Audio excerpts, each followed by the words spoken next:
সুধী শুভ সন্ধ্যা। আপনাদের সকলকে স্বাগত জানাচ্ছি মুজিব শতবর্ষ ও মহান স্বাধীনতার 50 বছর পূর্তি তথা সুবর্ণ জয়ন্তী উপলক্ষে আমাদের প্রাণের স্পন্দন প্রিয় ইবিয়ান পরিবার কর্তৃক আয়োজিত আন্তঃহল বিতর্ক প্রতিযোগিতার চূড়ান্ত পর্বে। প্রিয় সুধী, আপনারা জানেন আগামীকাল 26 মার্চ বাংলাদেশের মহান স্বাধীনতা ও জাতীয় দিবস। বাঙালি জাতির জীবনে অনন্য সাধারণ একটি দিন। তবে এবছর আমাদের স্বাধীনতা দিবস ভিন্ন মাত্রা পেয়েছে দুটি বিশেষ কারণে। সুপ্রিয় সুধী, যার প্রথমটি হলো 1971 সালের 26 মার্চ প্রথম প্রহরে স্বাধীনতা ঘোষণা করে যে দেশটি পৃথিবীর মানচিত্রে একটি স্বাধীন ও সার্বভৌম দেশ হিসেবে যাত্রা করার নিমিত্তে দৃঢ় আত্মপ্রত্যয় ব্যক্ত করেছিল, সেই দেশটি স্বাধীন দেশ হিসেবে আজ তার 50 বছর পূর্ণ করার লগ্নে চলে এসেছে। সুপ্রিয় সুধী, দীর্ঘ 9 মাস রক্তক্ষয়ী যুদ্ধের পর 16 ডিসেম্বর চূড়ান্ত বিজয় অর্জনের পর নানা ঘাত প্রতিঘাত পেরিয়ে আজ বাঙালি জাতি স্বাধীন জাতিসত্তা হিসেবে 50 বছর পূর্তির ঐতিহাসিক লগ্নে উপস্থিত হয়েছে। নিঃসন্দেহে আমাদের জীবনের স্বাধীনতা এবারে একটি ভিন্ন মাত্রা পেয়েছে। আরেকটি কারণে এবারে স্বাধীনতা দিবস ভিন্ন মাত্রা পেয়েছে, সেটি আমরা জানি যে আমাদের এমন একজন রাষ্ট্রীয়ভাবে এই মুহূর্তে, ঠিক যে মুহূর্তে আমরা স্বাধীনতার সুবর্ণ জয়ন্তী পালন করছি, ঠিক সেই মুহূর্তে এমন একজন মহান নেতার আমরা জন্মশতবার্ষিকী পালন করছি, যার জন্ম না হলে আজও হয়তো বাঙালি জাতি পরাধীন থেকে যেত, যার স্বাধীনতার ঘোষণার ডাকে স্বাধীনতা না এলে স্বাধীন জাতি হিসেবে আমাদের যে উপমা সেটি হয়তো বিস্তৃত হয়ে যেত অনেক পূর্বেই। হ্যাঁ সুপ্রিয় সুধী, আমি সেই মহান ব্যক্তির কথা বলছি যিনি হাজার বছরের শ্রেষ্ঠ বাঙালি, বাঙালির মহান স্বাধীনতার ঘোষক, বাঙালি জাতির পিতা বঙ্গবন্ধু শেখ মুজিবুর রহমান। আমরা রাষ্ট্রীয়ভাবে পালন করছি মুজিব শতবর্ষ। মুজিব শতবর্ষ এবং মহান স্বাধীনতা দিবস উপলক্ষে ইবিয়ান গ্রুপ আয়োজন করেছে একটি আন্তঃহল বিতর্ক প্রতিযোগিতা। আমরা এই বিতর্ক প্রতিযোগিতায় 4টি হল অংশগ্রহণ করেছিল, যার মধ্যে আজকে আমরা দেখছি চূড়ান্ত প্রতিযোগিতা অর্থাৎ বিতর্ক প্রতিযোগিতার ফাইনালে 2টি দল এসে উপনীত হয়েছে। আমাদের সামনে উপস্থিত রয়েছেন আমাদের আজকের ছায়া সংসদের যে সংসদীয় বিতর্ক আমরা একটু পরে উপভোগ করতে যাব, তার সরকার দলে রয়েছে বেগম খালেদা জিয়া হল, এবং আরেকটি আমাদের যে বিরোধী দল সেখানে আমাদের উপস্থিত রয়েছেন বঙ্গমাতা শেখ ফজিলাতুন্নেসা মুজিব হল। আমরা খুব প্রাণবন্ত একটি বিতর্ক উপভোগ করতে চাই। তবে বিতর্ক শুরুর পূর্বে, ছায়া সংসদ শুরুর পূর্বে আমি আপনাদের সামনে একটু পরিচয় দিয়ে নিতে চাই। আমি মোহাম্মদ ইফতাহুল হাসান, আপনাদের সাথে আছি। ইবিয়ান হিসেবে পরিচয় দিতেই সবচেয়ে বেশি গর্ববোধ করি। আমার আইন বিভাগের শিক্ষার্থী ছিলাম 2007-2008 শিক্ষাবর্ষ। বর্তমানে কর্মরত আছি জগন্নাথ বিশ্ববিদ্যালয়ের আইন বিভাগে সহকারী অধ্যাপক হিসেবে। আমি আরেকটু পরিচয় দিয়ে নিতে চাই। আমাদের সামনে আজকে ছায়া সংসদে আপনাদের আজকের যে বিতর্ক প্রতিযোগিতা আমরা দেখতে যাব একটু পরেই, সেখানে আজকে বিচারক হিসেবে উপস্থিত রয়েছেন যিনি আপনাদের সবার খুব প্রিয় মুখ এবং সত্যিকার অর্থে যিনি বিচারকের মহান দায়িত্ব পালন করছেন, তিনি জনাব আশরাফুন নাহার রিটা, বাংলাদেশ জুডিশিয়াল সার্ভিসের একজন বিজ্ঞ বিচারক। বর্তমানে নাটোর জেলার জুডিশিয়াল ম্যাজিস্ট্রেট হিসেবে তিনি কর্মরত রয়েছেন। আশরাফুন নাহার রিটা বিতার্কিক হিসেবে আমরা জানি আমাদের ইসলামী বিশ্ববিদ্যালয়কে অনেকবার সম্মানে ভূষিত করেছিলেন। সুতরাং আমরা আজকে খুবই আনন্দিত। আশরাফুন নাহার রিটা, আপনাকে স্বাগত জানাচ্ছি এবং আমরা আশা করব যে আজকের একটি চমৎকার বিতর্ক শেষে আমরা আশা করব যে কোনো একটি দল, যে দল শ্রেষ্ঠত্ব প্রমাণ করবে, সেই দলকে বিজয়ী ঘোষণা করতে পারবো। আমি সূচনা দীর্ঘায়িত করব না। সুপ্রিয় সুধী, আমরা চলে যাব আজকের ছায়া সংসদে। তবে সেই সাথে আমরা শুরু করতে যাচ্ছি আজকের ছায়া সংসদের সূচনাতেই আমি আপনাদেরকে আরো একটি বিষয় স্মরণ করিয়ে দিতে চাই। আমরা একদিকে যখন খুবই আনন্দের সাথে আমাদের স্বাধীনতার সুবর্ণ জয়ন্তী উদযাপন করছি, ঠিক স্বাধীনতার সুবর্ণ জয়ন্তীর যে ঐতিহাসিক লগ্ন তার ঠিক পূর্ব মুহূর্তে আমরা কিছুটা দুঃখ ভারাক্রান্ত বটে। কারণ আমরা জানি আজ 25 মার্চ। আমরা 1971 সালের 25 মার্চের সেই কালো রাত্রির কথা নিশ্চয়ই আমরা ভুলিনি। আমরা জানি এই 25 মার্চে অপারেশন সার্চ লাইটের নামে পশ্চিম পাকিস্তানি শাসক গোষ্ঠী পূর্ব পাকিস্তানের নিরীহ জনগণের উপর এই 25 মার্চে তাদের গণহত্যা শুরু করেছিল, এবং দিবসটিকে স্মরণ করে আমরা জাতীয় গণহত্যা দিবস হিসেবে উদযাপন করছি আজকের দিনটি। আমরা আজকে স্মরণ করছি 25 মার্চ থেকে শুরু হওয়া স্বাধীনতার পূর্ব মুহূর্ত পর্যন্ত, চূড়ান্ত বিজয় অর্জনের পূর্ব মুহূর্ত পর্যন্ত যে সকল শহীদ আত্মত্যাগ করেছেন, হ্যাঁ, তাদের আত্মার প্রতি আমরা স্মরণ করছি। আমরা 25 মার্চ গণহত্যা দিবস উপলক্ষে আমরা 1 মিনিট নীরবতা পালনের মধ্য দিয়ে আজকের ছায়া সংসদের অধিবেশন শুরু করব। আমি মাননীয় প্রধানমন্ত্রী, মাননীয় বিরোধী দলীয় নেতা এবং সংসদে উপস্থিত সকলকে অনুরোধ জানাবো 1 মিনিট নীরবতায় অংশগ্রহণ করার জন্য। জি, সময় শুরু হলো।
জি, সবাইকে নীরবতা ভঙ্গ করার জন্য বিনীত অনুরোধ জানাচ্ছি।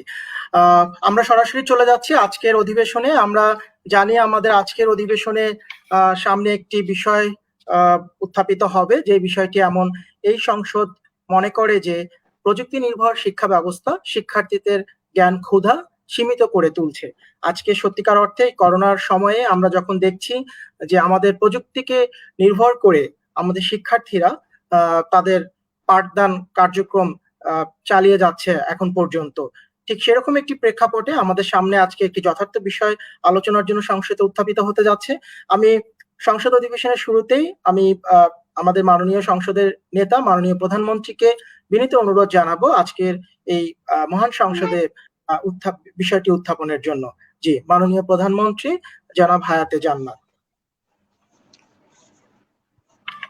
প্রযুক্তি যেন হয় আশীর্বাদ স্বরূপ, তা যেন না হয় অভিশাপ। এই স্লোগানকে সামনে রেখে মহান স্বাধীনতা দিবস এবং মুজিব শতবর্ষকে সামনে রেখে আজকে আমি আমার বিতর্ক শুরু করতে যাচ্ছি। ধন্যবাদ মাননীয় স্পিকার আমাকে এই মহান সংসদে ফ্লোর প্রদানের জন্য।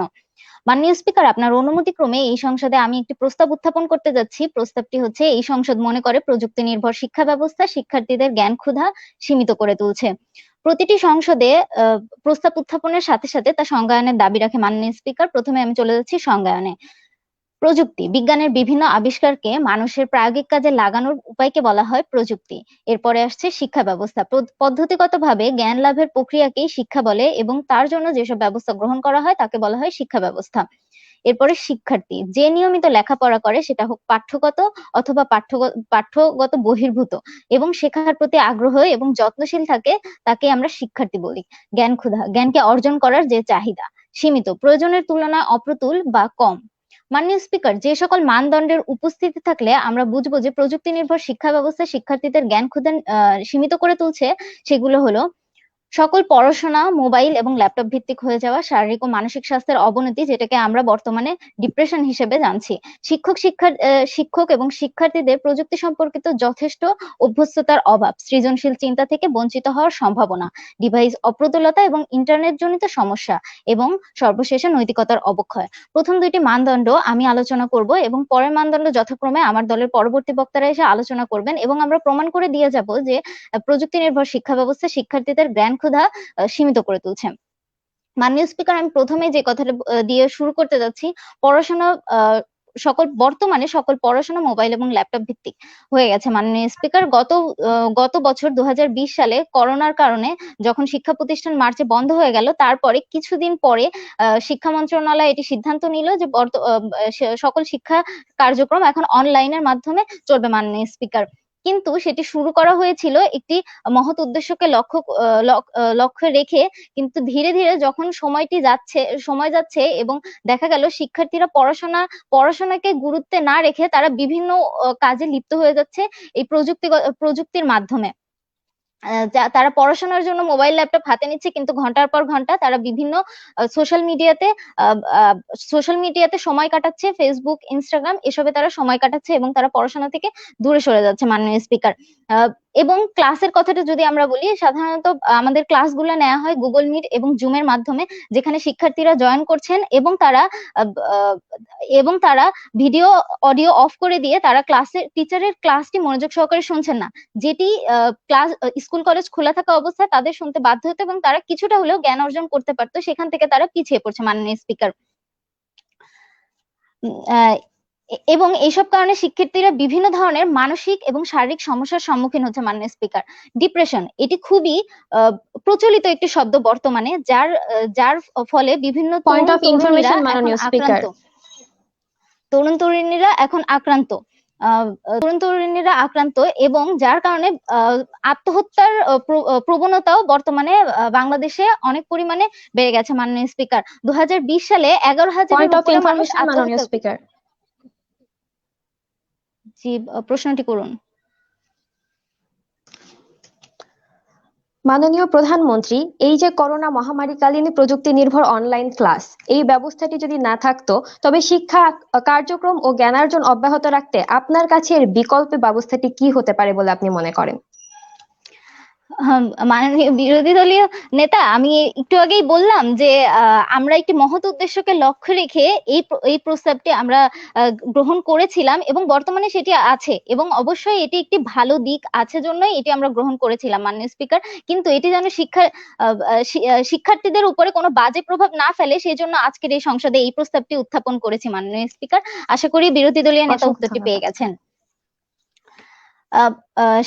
শিক্ষা ব্যবস্থাকে উন্নত থেকে উন্নতর করার জন্যই আমাদের লক্ষ্য, এবং সেজন্যই আমরা প্রযুক্তিকে শিক্ষা ব্যবস্থাকে উন্নতি করার একটি মাধ্যম হিসেবে গ্রহণ করব মাননীয় স্পিকার। কিন্তু মাননীয় স্পিকার, এই প্রযুক্তি যেন শিক্ষার্থীদের শিক্ষার কোনো ক্ষতি না করতে পারে এবং শিক্ষার্থীরা যেন বিপদে না যেতে পারে, এই জন্যই আমরা আজকে এই প্রস্তাবটি এই মহান সংসদে উত্থাপন করেছি মাননীয় স্পিকার, এবং এটি একটি যুগ উপযোগী প্রস্তাব মাননীয় স্পিকার। এই জন্য আমি জোর দাবি জানাচ্ছি মাননীয় স্পিকার, এই মহান সংসদে এই প্রস্তাবটি যেন গৃহীত হয়। ধন্যবাদ মাননীয় স্পিকার, ধন্যবাদ সবাইকে। ধন্যবাদ মাননীয় প্রধানমন্ত্রী, আপনি আপনার নির্ধারিত সময়ের 20 সেকেন্ড পূর্বে আপনার বক্তব্য শেষ করেছেন। ওকে, জি, আমরা মাননীয় প্রধানমন্ত্রী আজকের সংসদে একটি চমৎকার প্রস্তাব উত্থাপন করেছে। আমরা যেমনটি বলছিলাম, প্রযুক্তি নির্ভর শিক্ষা ব্যবস্থা শিক্ষার্থীদের জ্ঞান ক্ষুধা সীমিত করে তুলছে। আমি বিষয়ের উপর আলোচনার জন্য আজকের সংসদের বিরোধী দলীয় নেতা আমি নওরিন নুসরাতকে অনুরোধ জানাচ্ছি। নওরিন নুসরাত। করোনা মহামারীকালীন এই দীর্ঘ 12 মাস আমার প্রিয় ক্লাসরুমে তালা ঝোলা সত্ত্বেও মাত্রই অনলাইন ক্লাস শেষ করে আনন্দের সাথে যুক্ত হলাম আজকের এই মহান ভার্চুয়াল ছায়া সংসদে। ধন্যবাদ মাননীয় স্পিকার আমাকে ফ্লোর প্রদানের জন্য। মহামারীর ভয়াল থাবায় 16 মার্চ 2020 দেশের সকল শিক্ষা প্রতিষ্ঠান যখন একযোগে বন্ধ ঘোষণা করা হয়, সেই সময় থেকে প্রযুক্তি নির্ভর শিক্ষা ব্যবস্থার বদৌলতে এখন পর্যন্ত যে শিক্ষা কার্যক্রম অব্যাহত আছে, সেই পরিস্থিতিতে অবস্থান করে আজকের এই ছায়া সংসদে মাননীয় প্রধানমন্ত্রী কর্তৃক উত্থাপিত প্রস্তাবটি হলো, এই সংসদ মনে করে যে প্রযুক্তি নির্ভর শিক্ষা ব্যবস্থা শিক্ষার্থীদের জ্ঞান ক্ষুধা সীমিত করে তুলছে। মাননীয় প্রধানমন্ত্রীর সংজ্ঞায়নকে মেনে নিয়ে আমি উত্থাপিত প্রস্তাবের তীব্র বিরোধিতা করছি এবং আমার বিরোধিতার যে ক্ষেত্রটি নিরূপণ করছি সেটি হলো, প্রযুক্তি নির্ভর শিক্ষা ব্যবস্থা শিক্ষার্থীদের জ্ঞান ক্ষুধা সীমিত নয়, বরং পরিতৃপ্ত করে শিক্ষার্থীদের শিক্ষায় সমৃদ্ধ করে তুলছে। মাননীয় স্পিকার, সরকারি দল এসে যদি এটি প্রমাণ করে দিয়ে যেতে পারেন প্রযুক্তি নির্ভরশীলতা বৃদ্ধির কারণে শিক্ষার্থীরা জ্ঞানার্জনের আগ্রহ হারিয়ে ফেলছে কিংবা জ্ঞানার্জনের পথে সংকুচিত হচ্ছে, তাহলে আজকের এই ছায়া সংসদে উত্থাপিত প্রস্তাবটি গৃহীত হবে।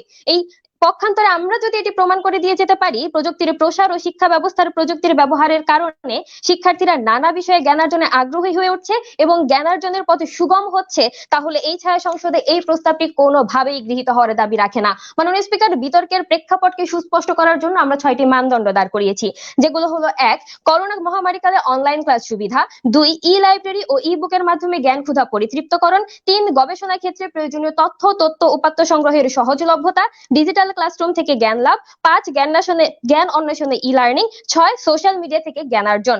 এই 6টি মানদণ্ডের প্রথম 2টি আমি নিজে, দ্বিতীয় 2টি আমাদের দলের উপনেতা এবং সর্বশেষ 2টি আমাদের দলের সংসদ সদস্য এসে বিস্তারিত আলোচনার মাধ্যমে প্রমাণ করে দিয়ে যাবে যে প্রযুক্তি নির্ভর শিক্ষা ব্যবস্থা শিক্ষার্থীদের জ্ঞান ক্ষুধা সীমিত নয়, বরং পরিতৃপ্ত করে শিক্ষায় সমৃদ্ধ করে তুলছে এবং এরই মাধ্যমে আজকের এই ছায়া সংসদে এই প্রস্তাবটি কোনোভাবেই গৃহীত হবে না।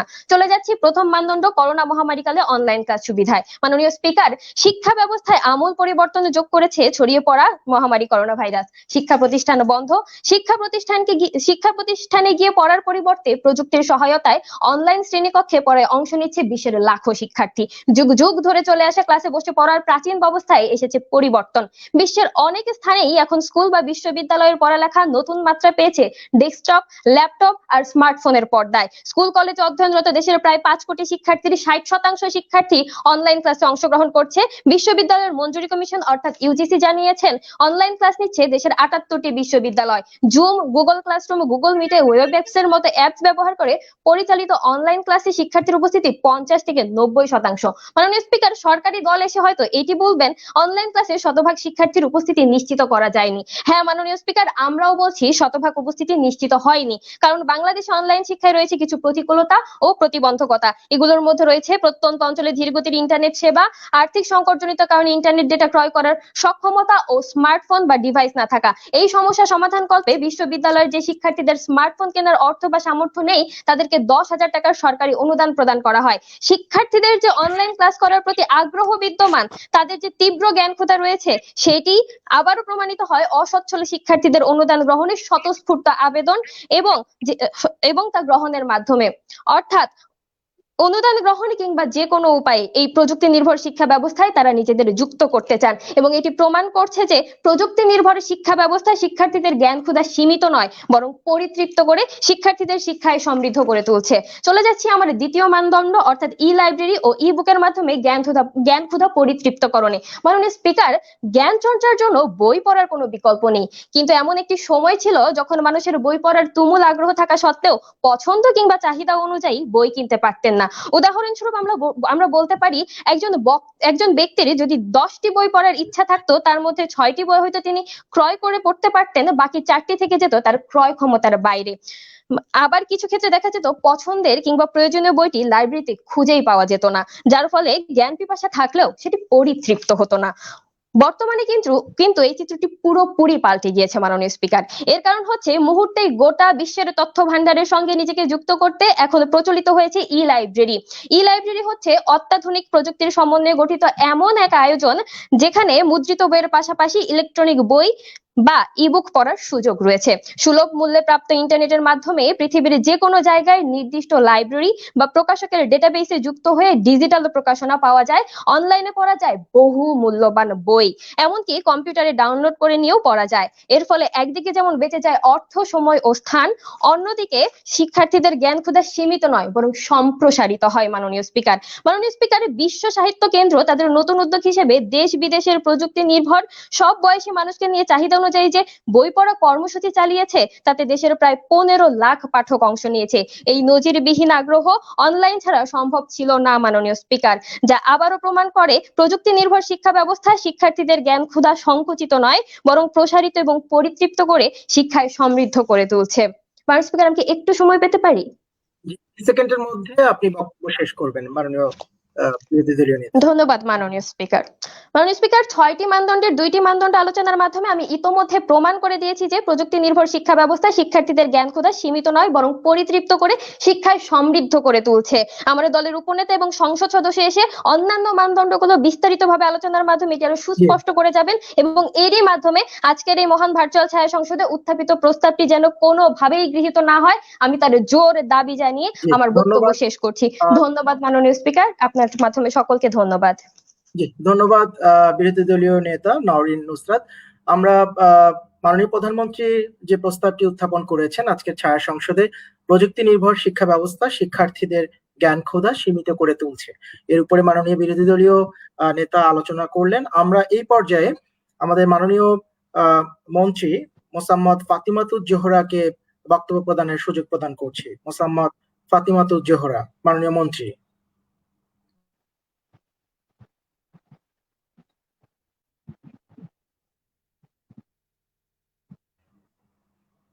জি, মাননীয় মন্ত্রী, আপনাকে যে আপনার সময় শুরু হচ্ছে, বা আপনার বক্তব্য শুরু করুন।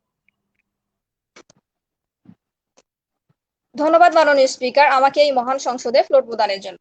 আজকে আমাদের বিতর্কের নির্ধারিত বিষয়টি হচ্ছে প্রযুক্তি নির্ভর শিক্ষা ব্যবস্থা শিক্ষার্থীদের জ্ঞানক্ষুধা সীমিত করে তুলেছে। সঙ্গত কারণে এই বিষয়টির পক্ষে অবস্থান করছি। আজকে আমাদের মাননীয় বিরোধী দলীয় নেতা বলে গেলেন যে এখন যুক্ত হয়েছে ই লাইব্রেরি, কিন্তু মাননীয় স্পিকার, আমাদের বুঝতে হবে যে শুধু ই লাইব্রেরি থাকলেই হবে না, সেই ই লাইব্রেরিতে জ্ঞান আহরণের তৃষ্ণাও শিক্ষার্থীদের থাকতে হবে। মাননীয় স্পিকার, আমার দলের প্রধানমন্ত্রী এসে বিষয়টিকে সংজ্ঞায়ন করেছেন এবং বিষয়টির সপক্ষে দাঁড় করানো কিছু মানদণ্ড সম্পর্কে আলোচনা করে গেছেন। আমি পরবর্তী মানদণ্ড সম্পর্কে আলোকপাত করছি। শিক্ষক শিক্ষার্থীদের প্রযুক্তি সম্পর্কিত যথেষ্ট অভ্যস্ততার অভাব। লক্ষ্য করুন মাননীয় স্পিকার, এই করোনা মহামারী আসার আগেও আমরা প্রযুক্তি নির্ভর শিক্ষা ব্যবস্থা সম্পর্কে, অর্থাৎ অনলাইন শিক্ষাদান সম্পর্কে মোটেও তেমন পরিচিত ছিলাম না।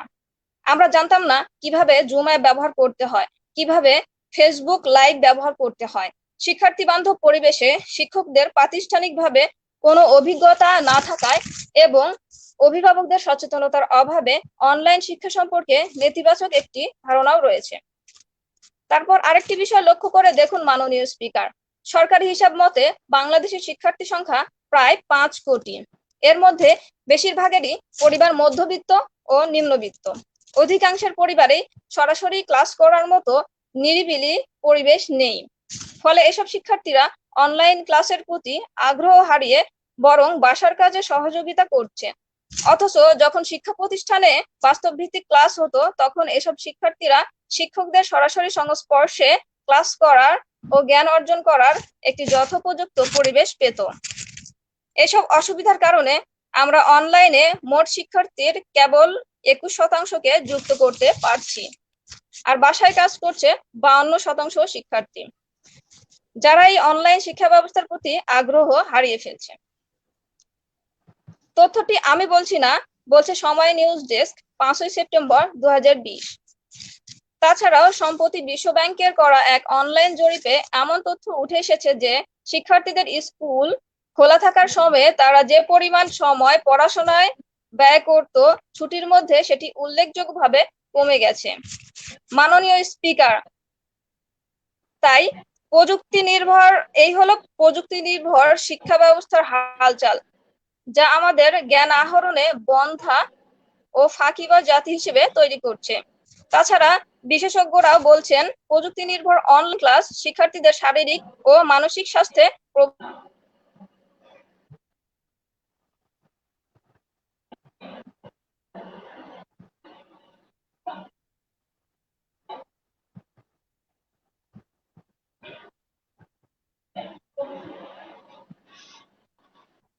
আমরা একটু যান্ত্রিক ত্রুটি, সম্ভবত মাননীয় মন্ত্রী বক্তব্য প্রদান করার ক্ষেত্রে যান্ত্রিক ত্রুটি দেখা দিচ্ছে। আমরা একটু অপেক্ষা করি। মাননীয় মন্ত্রীর সময়টি স্থগিত রাখছি।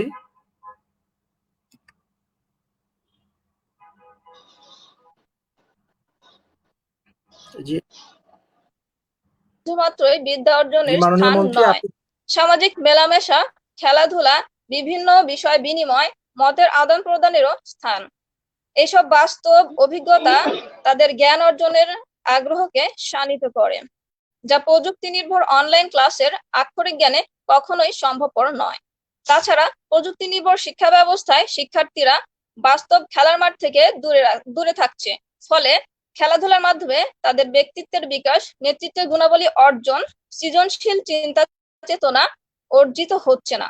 ফলে প্রযুক্তি নির্ভর এই শিক্ষা ব্যবস্থায় শিক্ষার্থীরা বই বিমুখ, জ্ঞান বিমুখ হয়ে যাচ্ছে, যতই সেখানে ই লাইব্রেরি থাকুক না কেন।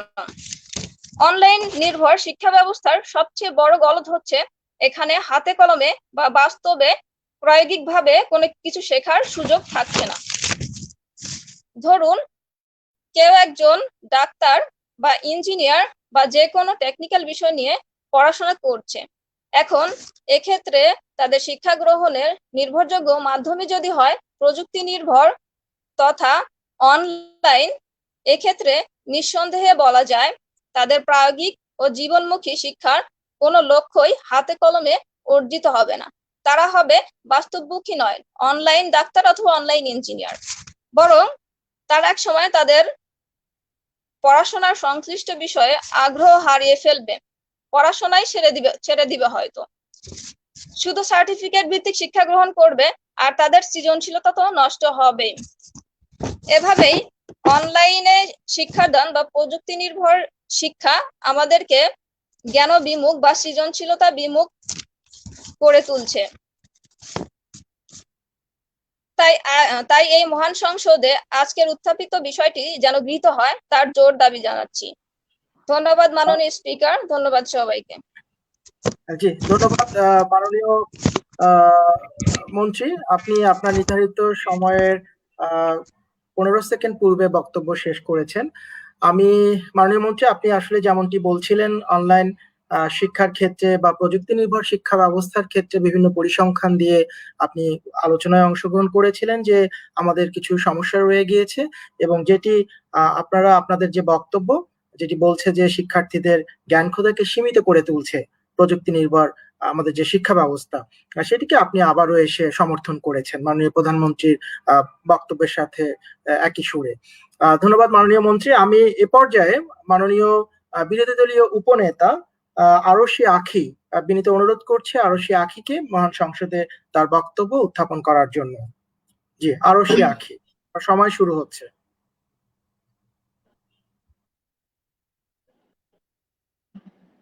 প্রযুক্তি আমাদের শিক্ষার ডানা হতে পারে, যা বিশ্বকে আরো দ্রুত এগিয়ে নিয়ে যেতে পারবে।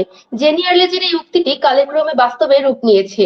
প্রযুক্তির কল্যাণে গোটা পৃথিবী আজ বিশ্বগ্রামে পরিণত হয়েছে, জ্ঞান আহরণের পথ হয়ে উঠছে অধিক মসৃণ। ধন্যবাদ মাননীয় স্পিকার, এই মহান ভার্চুয়াল ছায়া সংসদে আমাকে ফ্লোর প্রদানের জন্য।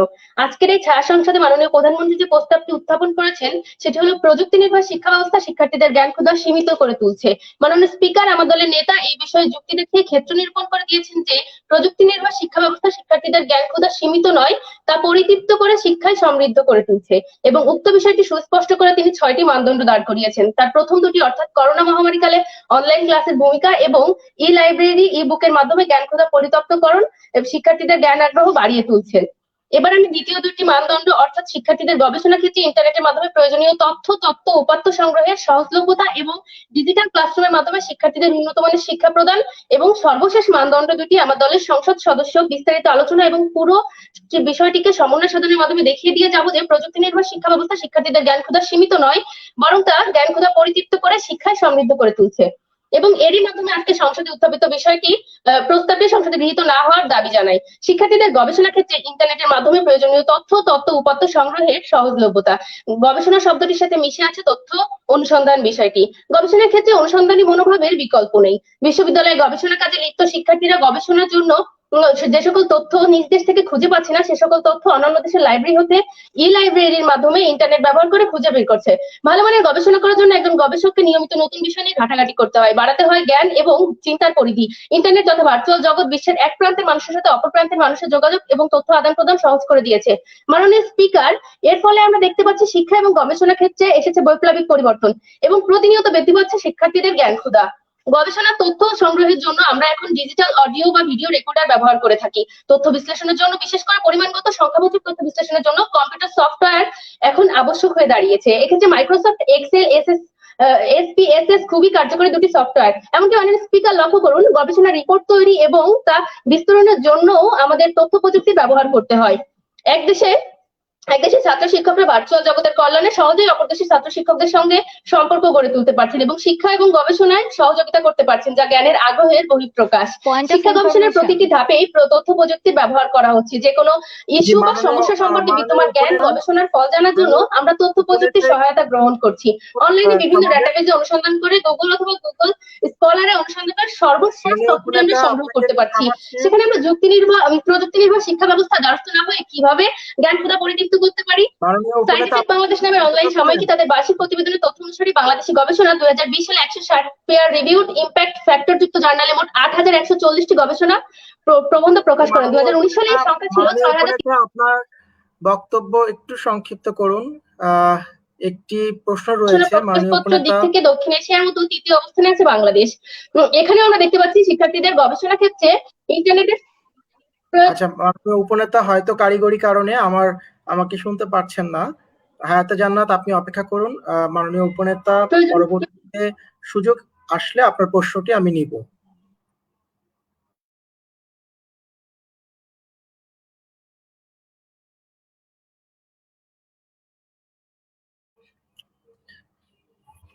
যে মাননীয় উপনেতা সম্ভবত সংযোগটি বিচ্ছিন্ন হয়েছে। আমি মাননীয় উপনেতাকে সংসদে দেখতে পাচ্ছি না। আমাদের ভার্চুয়াল স্ক্রিনে মাননীয় উপনেতাকে দেখতে পাচ্ছি না। আমরা আরেকটু অপেক্ষা করি।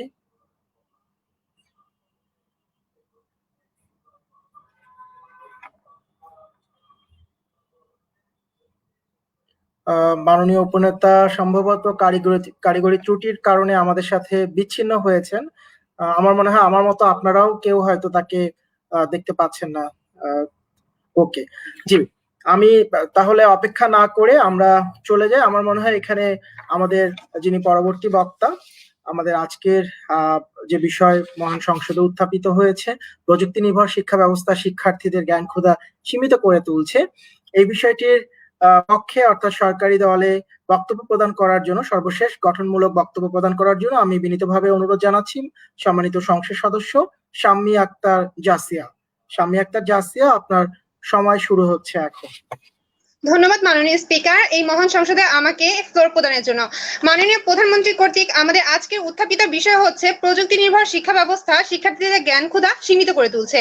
মাননীয় প্রধানমন্ত্রী ও আমার দলের মন্ত্রী তথ্য ও উপাত্ত বিশ্লেষণের মাধ্যমে প্রমাণ করে গিয়েছেন প্রযুক্তি শিক্ষা ব্যবস্থা একটি গুরুত্বপূর্ণ অংশ ব্যবহৃত হয় তখন তার শিক্ষার্থীদের জীবনে আশীর্বাদ থেকে অভিশাপে রূপান্তরিত হয়। আরশি আখি, আপনাকে আমরা হারিয়ে ফেলেছিলাম। আমি এরই মধ্যে সুযোগ প্রদান করেছি সরকার দলীয় সংসদ সদস্যকে। আমরা যদি সময় পাই আপনার বক্তব্য প্রদান করার আবারও সুযোগ দিব। আপনি 3.5 মিনিটের মাথায় বক্তব্য শেষ করেছিলেন, আপনি আমাদের সাথে থাকবেন। জি, মাননীয় সংসদ সদস্য, আপনি বক্তব্য চালিয়ে যেতে পারেন।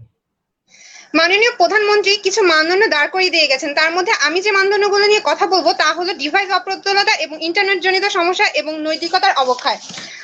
মাননীয় স্পিকার, বর্তমান অনলাইনে বা ভার্চুয়াল ক্লাস গ্রহণ করতে পারছে না আমাদের অনেক শিক্ষার্থী। প্রত্যন্ত অঞ্চলে এর সংখ্যা অনেক বেশি। জরিপে দেখা গেছে বাংলাদেশের বিদ্যালয় এবং বিশ্ববিদ্যালয়ে প্রায় 30-40% শিক্ষার্থী অনলাইন ক্লাস করতে পারছে না, কিন্তু আমরা সেই সমস্যাগুলোর সমাধান করার চেষ্টা করছি। সফট লোন, ইন্টারনেট সুবিধা বৃদ্ধি নিয়ে আমার সরকার কাজ করে যাচ্ছে, কিন্তু যেহেতু আমাদের হাতে আলাদিনের চেরাগ নেই এবং করোনাকালীন সময়ে আমাদের অর্থনীতিতে আঘাত এসেছে, আমরা দরিদ্র পরিবারের গুলোকে বিভিন্ন ধরনের সাহায্য এবং ত্রাণ প্রদানের থেকে উত্তরণে কাজ করে যাচ্ছি। মাননীয় স্পিকার, বর্তমানে শিক্ষা ব্যবস্থা সচল রাখার জন্য আমরা এবং আমার সরকার দেশের প্রায় সব শিক্ষা প্রতিষ্ঠানে অনলাইন শিক্ষা ব্যবস্থা চালু করেছে।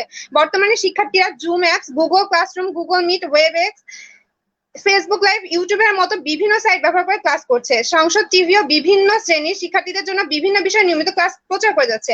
আমার সরকার সর্বাত্মকভাবে চেষ্টা করে যাচ্ছে এই ব্যাপারে। সিম কোম্পানির সাথে চুক্তি করে শিক্ষার্থীদের বিশেষ সেবা প্রদান করা হচ্ছে, কিন্তু এই প্রযুক্তি তাদের অনলাইন ক্লাসের কারণে সোশ্যাল মিডিয়ার সঙ্গে নতুন পরিচিত করে দিয়েছে, যা তাদের বয়সের সঙ্গে খাপ খায় না। সময়ের আগে তারা ফেসবুক, ইউটিউবের ব্যবহার শুরু করার দরুন তাদের নৈতিকতার অবক্ষয় দেখা যাচ্ছে। পরিবার থেকে তাদের ঠিকমতো পর্যবেক্ষণের অভাবে তারা হয়তো ক্লাসে জয়েন করছে কিন্তু মনোযোগ অন্য কোথাও দিচ্ছে। তাদের মনোযোগ সোশ্যাল সাইট গুলোতে যখন যাচ্ছে তখন শিক্ষক তাদেরকে যে বিষয়ে পড়া দিচ্ছেন সেদিকে তারা একদমই খেয়াল করছে না। এই কারণে তাদের সুবিধার জন্য যে প্রযুক্তি নির্ভর শিক্ষা ব্যবস্থা আমরা চালু করেছি তা থেকে আমাদের কাঙ্ক্ষিত ফলাফল কিন্তু আমরা তা পাচ্ছি না। তাদের অনলাইন আসক্তি বেড়ে যাচ্ছে। মাননীয় স্পিকার, এর কারণে বেড়ে যাচ্ছে গেমিং, আত্মহত্যা, সাইবার ক্রাইমের মতন ঘটনা। মোবাইল ফোনে ভিডিও গেম খেলতে না দেওয়ায় 9ম শ্রেণীর মুন্না হোসেন নামে এক শিক্ষার্থী আত্মহত্যা আমরা টেলিভিশন দেখতে পাই। সদস্য, একটু অপেক্ষা করুন, আপনি একটু পয়েন্টটি আমার মনে হয় উত্থাপন করার সুযোগ প্রদান করি। জি, বিরোধী দলীয় আপনি বলুন, বিরোধী দলীয় সংসদ সদস্য আপনি বলুন। সরকার দলীয় সংসদ সদস্য মাননীয় স্পিকার। না, পয়েন্ট উত্থাপন করতে চাচ্ছি স্পিকার, তারা আমাদের বক্তব্য প্রদান করছেন। আপনি আমার কথা শুনতে থাকুন, আপনার প্রশ্নের উত্তর পেয়ে যাবেন। আমি বলছি না পয়েন্ট অফ ইনফরমেশন ব্যবস্থা খারাপ, কিন্তু সেটা যখনই আমরা প্রধান মাধ্যম হিসেবে নিই সেটা করিনি, আমাকে প্রশ্ন করতেই দিন।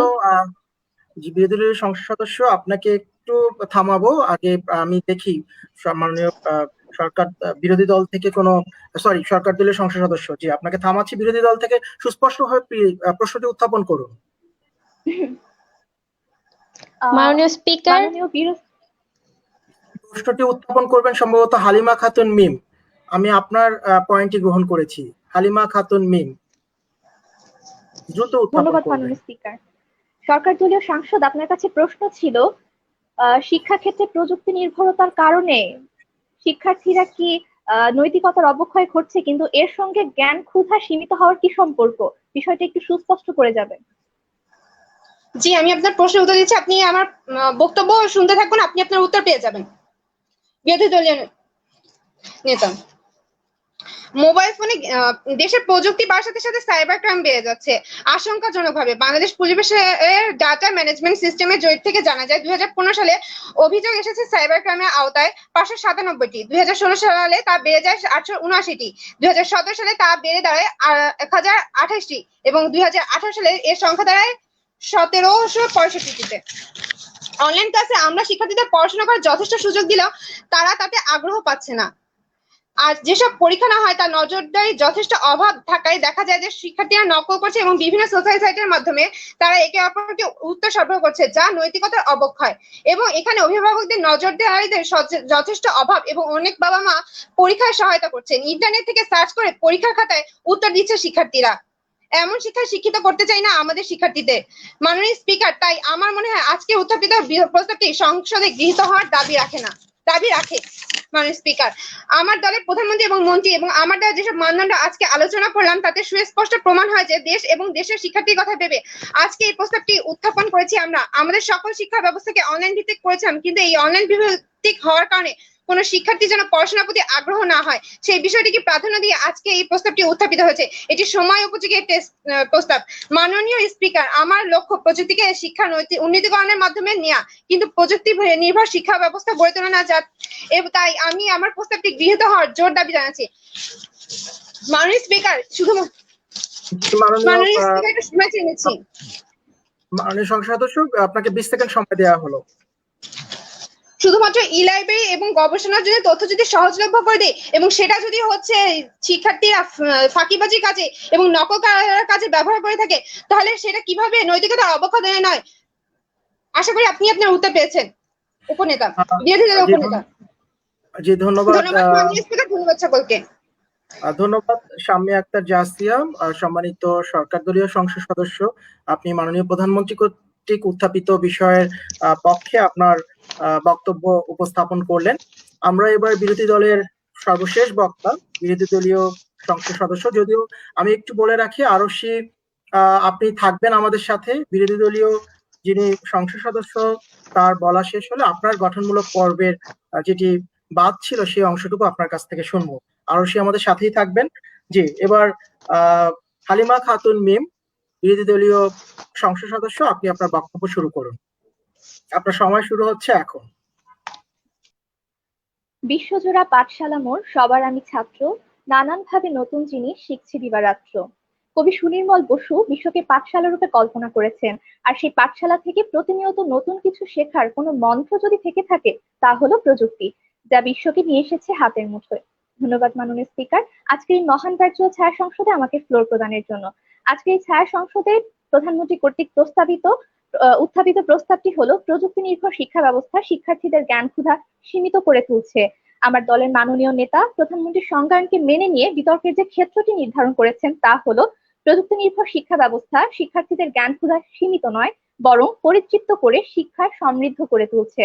এই বিষয়টিকে সুস্পষ্ট করতে তিনি 6টি মানদণ্ড দাঁড় করেছেন, যার প্রথম 2টি আমার দলের নেতা, পরবর্তী 2টি মানদণ্ড আমার দলের উপনেতা এবং সর্বশেষ 2টি মানদণ্ড অর্থাৎ জ্ঞানোন্বেষণে ই-লার্নিং এবং সোশ্যাল মিডিয়া থেকে শিক্ষার জন্য বিস্তারিত আলোচনা এবং পুরো বিষয়টিকে সমন্বয় সাধনের মাধ্যমে দেখিয়ে দিয়ে যাব যে প্রযুক্তি নির্ভর শিক্ষা ব্যবস্থা শিক্ষার্থীদের জ্ঞান ক্ষুধা পরিতৃপ্ত করে শিক্ষার সমৃদ্ধ করে তুলছে এবং এরই মাধ্যমে আজকের সংসদে উত্থাপিত প্রস্তাবটি কোনোভাবেই গৃহীত না হওয়ার জোর দাবি জানাচ্ছি।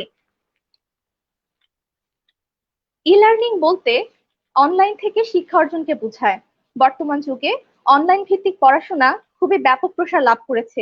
আধুনিক তথ্য প্রযুক্তির যুগান্তকারী ফসল ইন্টারনেটকে ব্যবহার করে একসাথে সামাজিকভাবে সমবেত না হয়েও অনলাইনের মাধ্যমে পাঠ্যক্রম চালু রাখার প্রক্রিয়াই হলো ই-লার্নিং। মহামারীর সময় শিক্ষা প্রতিষ্ঠানগুলো বন্ধ হয়ে যাওয়ার পর থেকে অধিকাংশ বিদ্যালয় ও বিশ্ববিদ্যালয়গুলো পাঠ্যক্রম চালু রাখার বিকল্প উপায় হিসেবে ই লার্নিং পদ্ধতিকে বেছে নিয়েছে। এছাড়া বাংলাদেশের সবচেয়ে জনপ্রিয় ই লার্নিং ক্ষেত্র হলো 10 মিনিট স্কুল, যার অনলাইন শিক্ষার্থীর সংখ্যা প্রায় 1,76,000। প্রতিটি ভিডিও 4 থেকে 5 মিলিয়ন ভিউ হয়, যা নিঃসন্দেহে ই লার্নিং এ শিক্ষার্থীদের স্বতঃস্ফূর্ত আগ্রহ ও অংশগ্রহণকে প্রকাশ করে। এভাবেই ই লার্নিং শিক্ষার্থীদের জ্ঞান পিপাসা মেটাতে অগ্রণী ভূমিকা পালন করছে। পরবর্তী মানদণ্ড অর্থাৎ সোশ্যাল মিডিয়া থেকে জ্ঞানার্জন। সোশ্যাল মিডিয়া বা সামাজিক যোগাযোগ মাধ্যম বর্তমান যুগের খুবই জনপ্রিয় একটি প্ল্যাটফর্ম। এর মাধ্যমে মানুষ একে অন্যের সাথে তথ্য আদান প্রদান ও যোগাযোগ করতে পারে। লক্ষ কোটি মানুষের মেলবন্ধন ঘটছে সোশ্যাল মিডিয়ার মাধ্যমে। সবচেয়ে জনপ্রিয় সোশ্যাল মিডিয়াগুলো হচ্ছে ফেসবুক, টুইটার, ইনস্টাগ্রাম ইত্যাদি অন্যান্য সাইট এবং অ্যাপ, যেখানে নানা ধরনের তথ্যপূর্ণ পোস্ট করা হয়। সারা বিশ্বে ইন্টারনেট ব্যবহারকারীদের 70% মানুষ সামাজিক যোগাযোগ মাধ্যমে সংযুক্ত রয়েছে, যার মধ্যে 80% মানুষের রয়েছে নিজস্ব ফেসবুক অ্যাকাউন্ট। গ্রামের চায়ের দোকানদার থেকে শুরু করে শহরের শিক্ষিত তরুণ সবাই এখন ফেসবুকের মাধ্যমে তথ্য আদান প্রদান করছে। বিশাল এই নেটওয়ার্ক এখন শুধু যোগাযোগ মাধ্যম হিসেবেই নয়, বরং অন্যতম শিক্ষামূলক মাধ্যম হিসেবেও বেশ জনপ্রিয়। শিক্ষা মূলত অর্জিত হয় 3 উপায়ে: আনুষ্ঠানিক, অনানুষ্ঠানিক এবং উপানুষ্ঠানিক। শিক্ষার্থীদের অন্যতম অনানুষ্ঠানিক এবং উপানুষ্ঠানিক মাধ্যম হয়ে উঠেছে ফেসবুক পেজ, বিভিন্ন শিক্ষামূলক ফেসবুক পেজ এবং গ্রুপগুলো। এর মাধ্যমে দেশ বিদেশের বিভিন্ন শিক্ষা প্রতিষ্ঠান ও স্বনামধন্য শিক্ষকদের নৈকট্য লাভের সুযোগ ঘটছে। এছাড়া বিসিএস, সরকারি চাকরি সহ নানা ধরনের প্রতিযোগিতামূলক পরীক্ষার প্রস্তুতি যাচাই ও পরামর্শ গ্রহণের ক্ষেত্রে ফেসবুক এখন সহজলভ্য। জনপ্রিয় ফেসবুক গ্রুপগুলোর মধ্যে রয়েছে search English, 10 minute school, digital skill for Bangladesh ইত্যাদি। এসব গ্রুপ থেকে লক্ষ লক্ষ শিক্ষার্থী শিক্ষা গ্রহণ করে উপকৃত হচ্ছে। এছাড়া সোশ্যাল মিডিয়া থেকে প্রতিদিন সংবাদ, নিউজ পোর্টাল, জার্নাল সহজলভ্য উপায়ে পড়া যায়, যা কিনে পাঠ করতে বেশ ব্যয় পোহাতে হয়। ফেসবুক এবং ইউটিউবে বিভিন্ন দেশের নামকরা স্কুল কলেজের শিক্ষকদের ক্লাসের ভিডিওগুলো আপলোড করা হয়, যা দেখে প্রত্যন্ত অঞ্চলের সুবিধাবঞ্চিত শিক্ষার্থীও খুব সহজে পাঠ গ্রহণ করতে পারে। ইউটিউব দেখে অনেক ব্যবহারিক ও কারিগরি শিক্ষা গ্রহণে আগ্রহী হয়ে উঠছে, যা প্রযুক্তি নির্ভর শিক্ষার সুফল। তাই একথা নিঃসন্দেহে বলা যায় যে সোশ্যাল মিডিয়া ব্যবহারের মাধ্যমে শিক্ষার্থীরা জ্ঞানের পরিধি বৃদ্ধি করছে। মাননীয় স্পিকার, আমার দলের নেতা অনলাইন ক্লাসের মাধ্যমে কিভাবে শিক্ষার্থীরা জ্ঞান অর্জনে আগ্রহী হয়ে উঠছে এবং ই লাইব্রেরি ও ই বুকের মাধ্যমে জ্ঞান লাভে আগ্রহী হয়ে উঠছে তা বর্ণনা করেছেন। এছাড়া আমার দলের উপনেতা বলেছেন ডিজিটাল ক্লাসরুমের মাধ্যমে শিক্ষার্থীদের জ্ঞান লাভ এবং গবেষণা ক্ষেত্রে পয়েন্ট অফ ইনফরমেশন এবং গবেষণা ক্ষেত্রে জ্ঞান চর্চা করতে পারছে। একটু থামাবো আপনাকে, আমাদের একটি পয়েন্ট অফ ইনফরমেশন রয়েছে আপনার কাছে, যে হায়াতা জান্নাত মাননীয় প্রধানমন্ত্রী উত্থাপন করবেন। মাননীয় সংসদ, আপনি বলছেন ফেসবুক, ইউটিউবের মাধ্যমে শিক্ষার্থীরা জ্ঞান আহরণে আগ্রহী হচ্ছে, তাহলে কি আমরা একটি শিশু জন্মের পরে ফেসবুক এবং ইউটিউবে তাদেরকে ভর্তি করে দিব? ধন্যবাদ মাননীয় সরকার দলীয় প্রধানমন্ত্রী। প্রশ্নটি খুবই অস্পষ্ট রয়ে গেল। একটি সদ্যজাত শিশু কখনো শিক্ষার্থীর পর্যায়ে পড়বে না। আমরা শিক্ষার্থী বলতে প্রাতিষ্ঠানিক পর্যায়ে যারা আছেন তাদেরকে গণ্য করব। তো যাদের বয়স সীমা সেই পর্যায়ে গিয়েছে আমরা তাদের কথা বিবেচনা করেই ফেসবুক এবং ইউটিউব ব্যবহারের কথা তুলে ধরেছি। আশা করছি আপনি আপনার উত্তরটি পেয়েছেন। মাননীয় স্পিকার, সম্পূর্ণ আমি বলেছি শিক্ষার্থীকে ভর্তি করে দেওয়ার কথা মাননীয় স্পিকার। জি, আমরা বুঝতে পেরেছি। আমার মনে হয় মাননীয় প্রধানমন্ত্রী, আমরা উল্লেখ করেছি ফেসবুক এবং ইউটিউব হচ্ছে শিক্ষা অর্জনের অনানুষ্ঠানিক এবং উপানুষ্ঠানিক মাধ্যম। আমরা কখনোই বলিনি এটি একটি আনুষ্ঠানিক বা প্রাতিষ্ঠানিক মাধ্যম। আশা করছি আপনি বুঝতে পেরেছেন। জি, আপনার বক্তব্য চালিয়ে যান। জি, আপনার সময় কিন্তু শেষ হয়ে আসছে। সুতরাং আমরা স্পষ্টভাবে বিশ্লেষণ এবং প্রমাণ করে দিয়েছি যে প্রযুক্তি নির্ভর শিক্ষা ব্যবস্থা শিক্ষার্থীদের জ্ঞান ক্ষুধা সীমিত নয়, বরং পরিতৃপ্ত করে শিক্ষা সমৃদ্ধ করেছে। তাই আজকের এই ছায়া সংসদে মাননীয় প্রধানমন্ত্রী উত্থাপিত প্রস্তাবটি অর্থাৎ প্রযুক্তি নির্ভর শিক্ষা ব্যবস্থা শিক্ষার্থীদের জ্ঞান ক্ষুধা সীমিত করেছে কোনোভাবে গৃহীত না হওয়ার জোর দাবি জানাচ্ছি। ধন্যবাদ মাননীয় স্পিকার, আপনার মাধ্যমে সবাইকে ধন্যবাদ। জি, ধন্যবাদ মাননীয় বিরোধী দলীয় সংসদ সদস্য।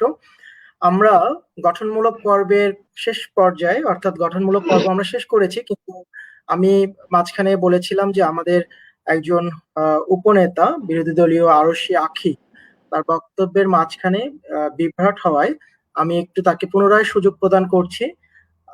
তবে আরশি আখি, মাননীয় বিরোধী দলীয় উপনেতা, আপনার 3.5 মিনিট পর্যন্ত আমরা বক্তব্য শুনেছি। শেষ 1.5 মিনিটের বক্তব্য আপনি উপস্থাপন করুন। জি, মাননীয় উপনেতা, আপনার বক্তব্য শুরু করতে পারেন। আপনার সময় শুরু হচ্ছে এখন।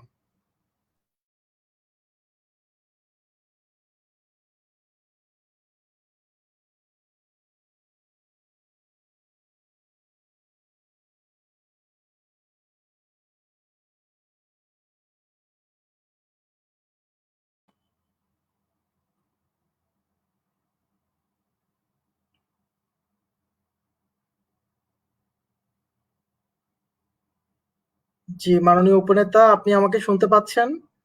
মাননীয় বিরোধী দলীয় উপনেতা, আপনার নেটওয়ার্কে প্রবলেম হলে ভিডিও আমার মনে হয় বন্ধ রেখে শুধুমাত্র অডিও দিয়ে আপনি অংশগ্রহণ করতে পারেন।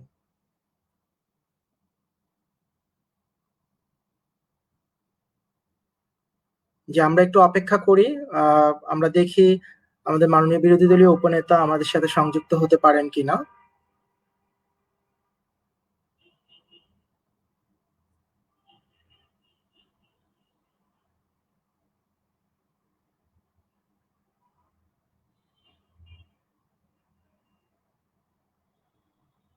জি, আরশি আখি, আপনাকে আমরা এখন পর্যন্ত দেখতে পাচ্ছি না কিংবা আপনাকে শুনতেও পারছি না।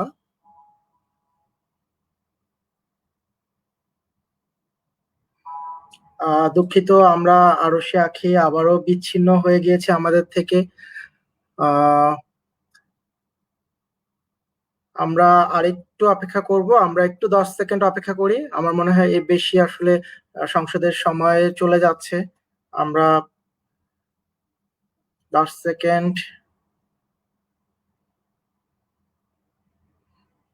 জি, দুঃখিত, আমরা আসলে চেষ্টা করেও আমাদের বিরোধী দলীয় উপনেতা তাকে সুযোগ প্রদান করতে পারলাম না।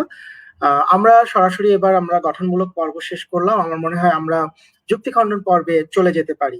যুক্তি খণ্ডন পর্বে প্রথমে আমি আহ্বান জানাচ্ছি আমাদের বিরোধী দলীয় নেতা নওরিন নুসরাতকে। নওরিন নুসরাত, আপনি যুক্তি খণ্ডন পর্বে 3 মিনিট সময় পাবেন। আপনার সময় শুরু হচ্ছে এখন। ধন্যবাদ মাননীয় স্পিকার, আমাকে আরো একবার ফ্লোর প্রদানের জন্য। মাননীয় স্পিকার, আজকের এই মহান ভার্চুয়াল ছায়া সংসদে আমরা যে 6 জন বক্তা কথা বলছি, আমরা কেউই হয়তো জোর গলায় বলতে পারবো না আজকের বক্তব্য প্রদানের জন্য প্রয়োজনীয় তথ্য ও উপাত্ত সংগ্রহে আমরা প্রযুক্তির সহায়তা গ্রহণ করিনি। এটি কি প্রমাণ করে মাননীয় স্পিকার? এটি প্রমাণ করে যে প্রযুক্তি নির্ভর শিক্ষা ব্যবস্থা আমাদের জ্ঞান ক্ষুধা সীমিত নয়, বরং পরিতৃপ্ত করছে এবং আমরা শিক্ষায় সমৃদ্ধশালী হয়ে উঠছি।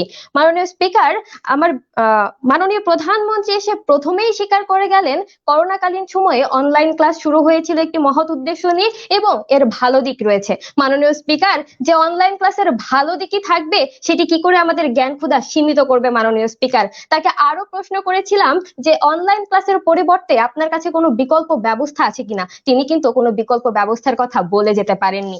মাননীয় স্পিকার, মাননীয় মন্ত্রী এসে বলে গেলেন একবিংশ শতাব্দীতে এসেও নাকি আমাদের হাতে কলমে শিক্ষা গ্রহণ করতে হবে। মাননীয় স্পিকার, তো একবিংশ শতাব্দীর এই দিনেও যদি আমরা প্রযুক্তি নির্ভর শিক্ষা ব্যবস্থার সাথে অভ্যস্ত না হতে পারি, উন্নত দেশের সাথে খাপ খাওয়াতে না পারি মাননীয় স্পিকার, তাহলে পৃথিবী থেকে ছিটকে গিয়ে মঙ্গল, শনি কিংবা অন্য কোনো গ্রহে গিয়ে অবস্থান শুরু করতে হবে। মাননীয় স্পিকার, আজকে আমাদের বিতর্কের বিষয়টি ছিল কিন্তু প্রযুক্তি নির্ভর শিক্ষা ব্যবস্থা এবং তার সাথে সম্পৃক্ত জ্ঞান ক্ষুধা, কিন্তু মাননীয় সরকার দলীয় সংসদ সদস্য এসে তার পুরো বক্তব্যে তুলে ধরলেন প্রযুক্তির অপব্যবহার। কিন্তু মাননীয় স্পিকার, প্রযুক্তির অপব্যবহার কি আমাদের আজকের বিতর্কের বিষয় ছিল? যদিও এটি আমাদের বিতর্কের বিষয় ছিল না, তবু আমি তাদের জ্ঞাতার্থে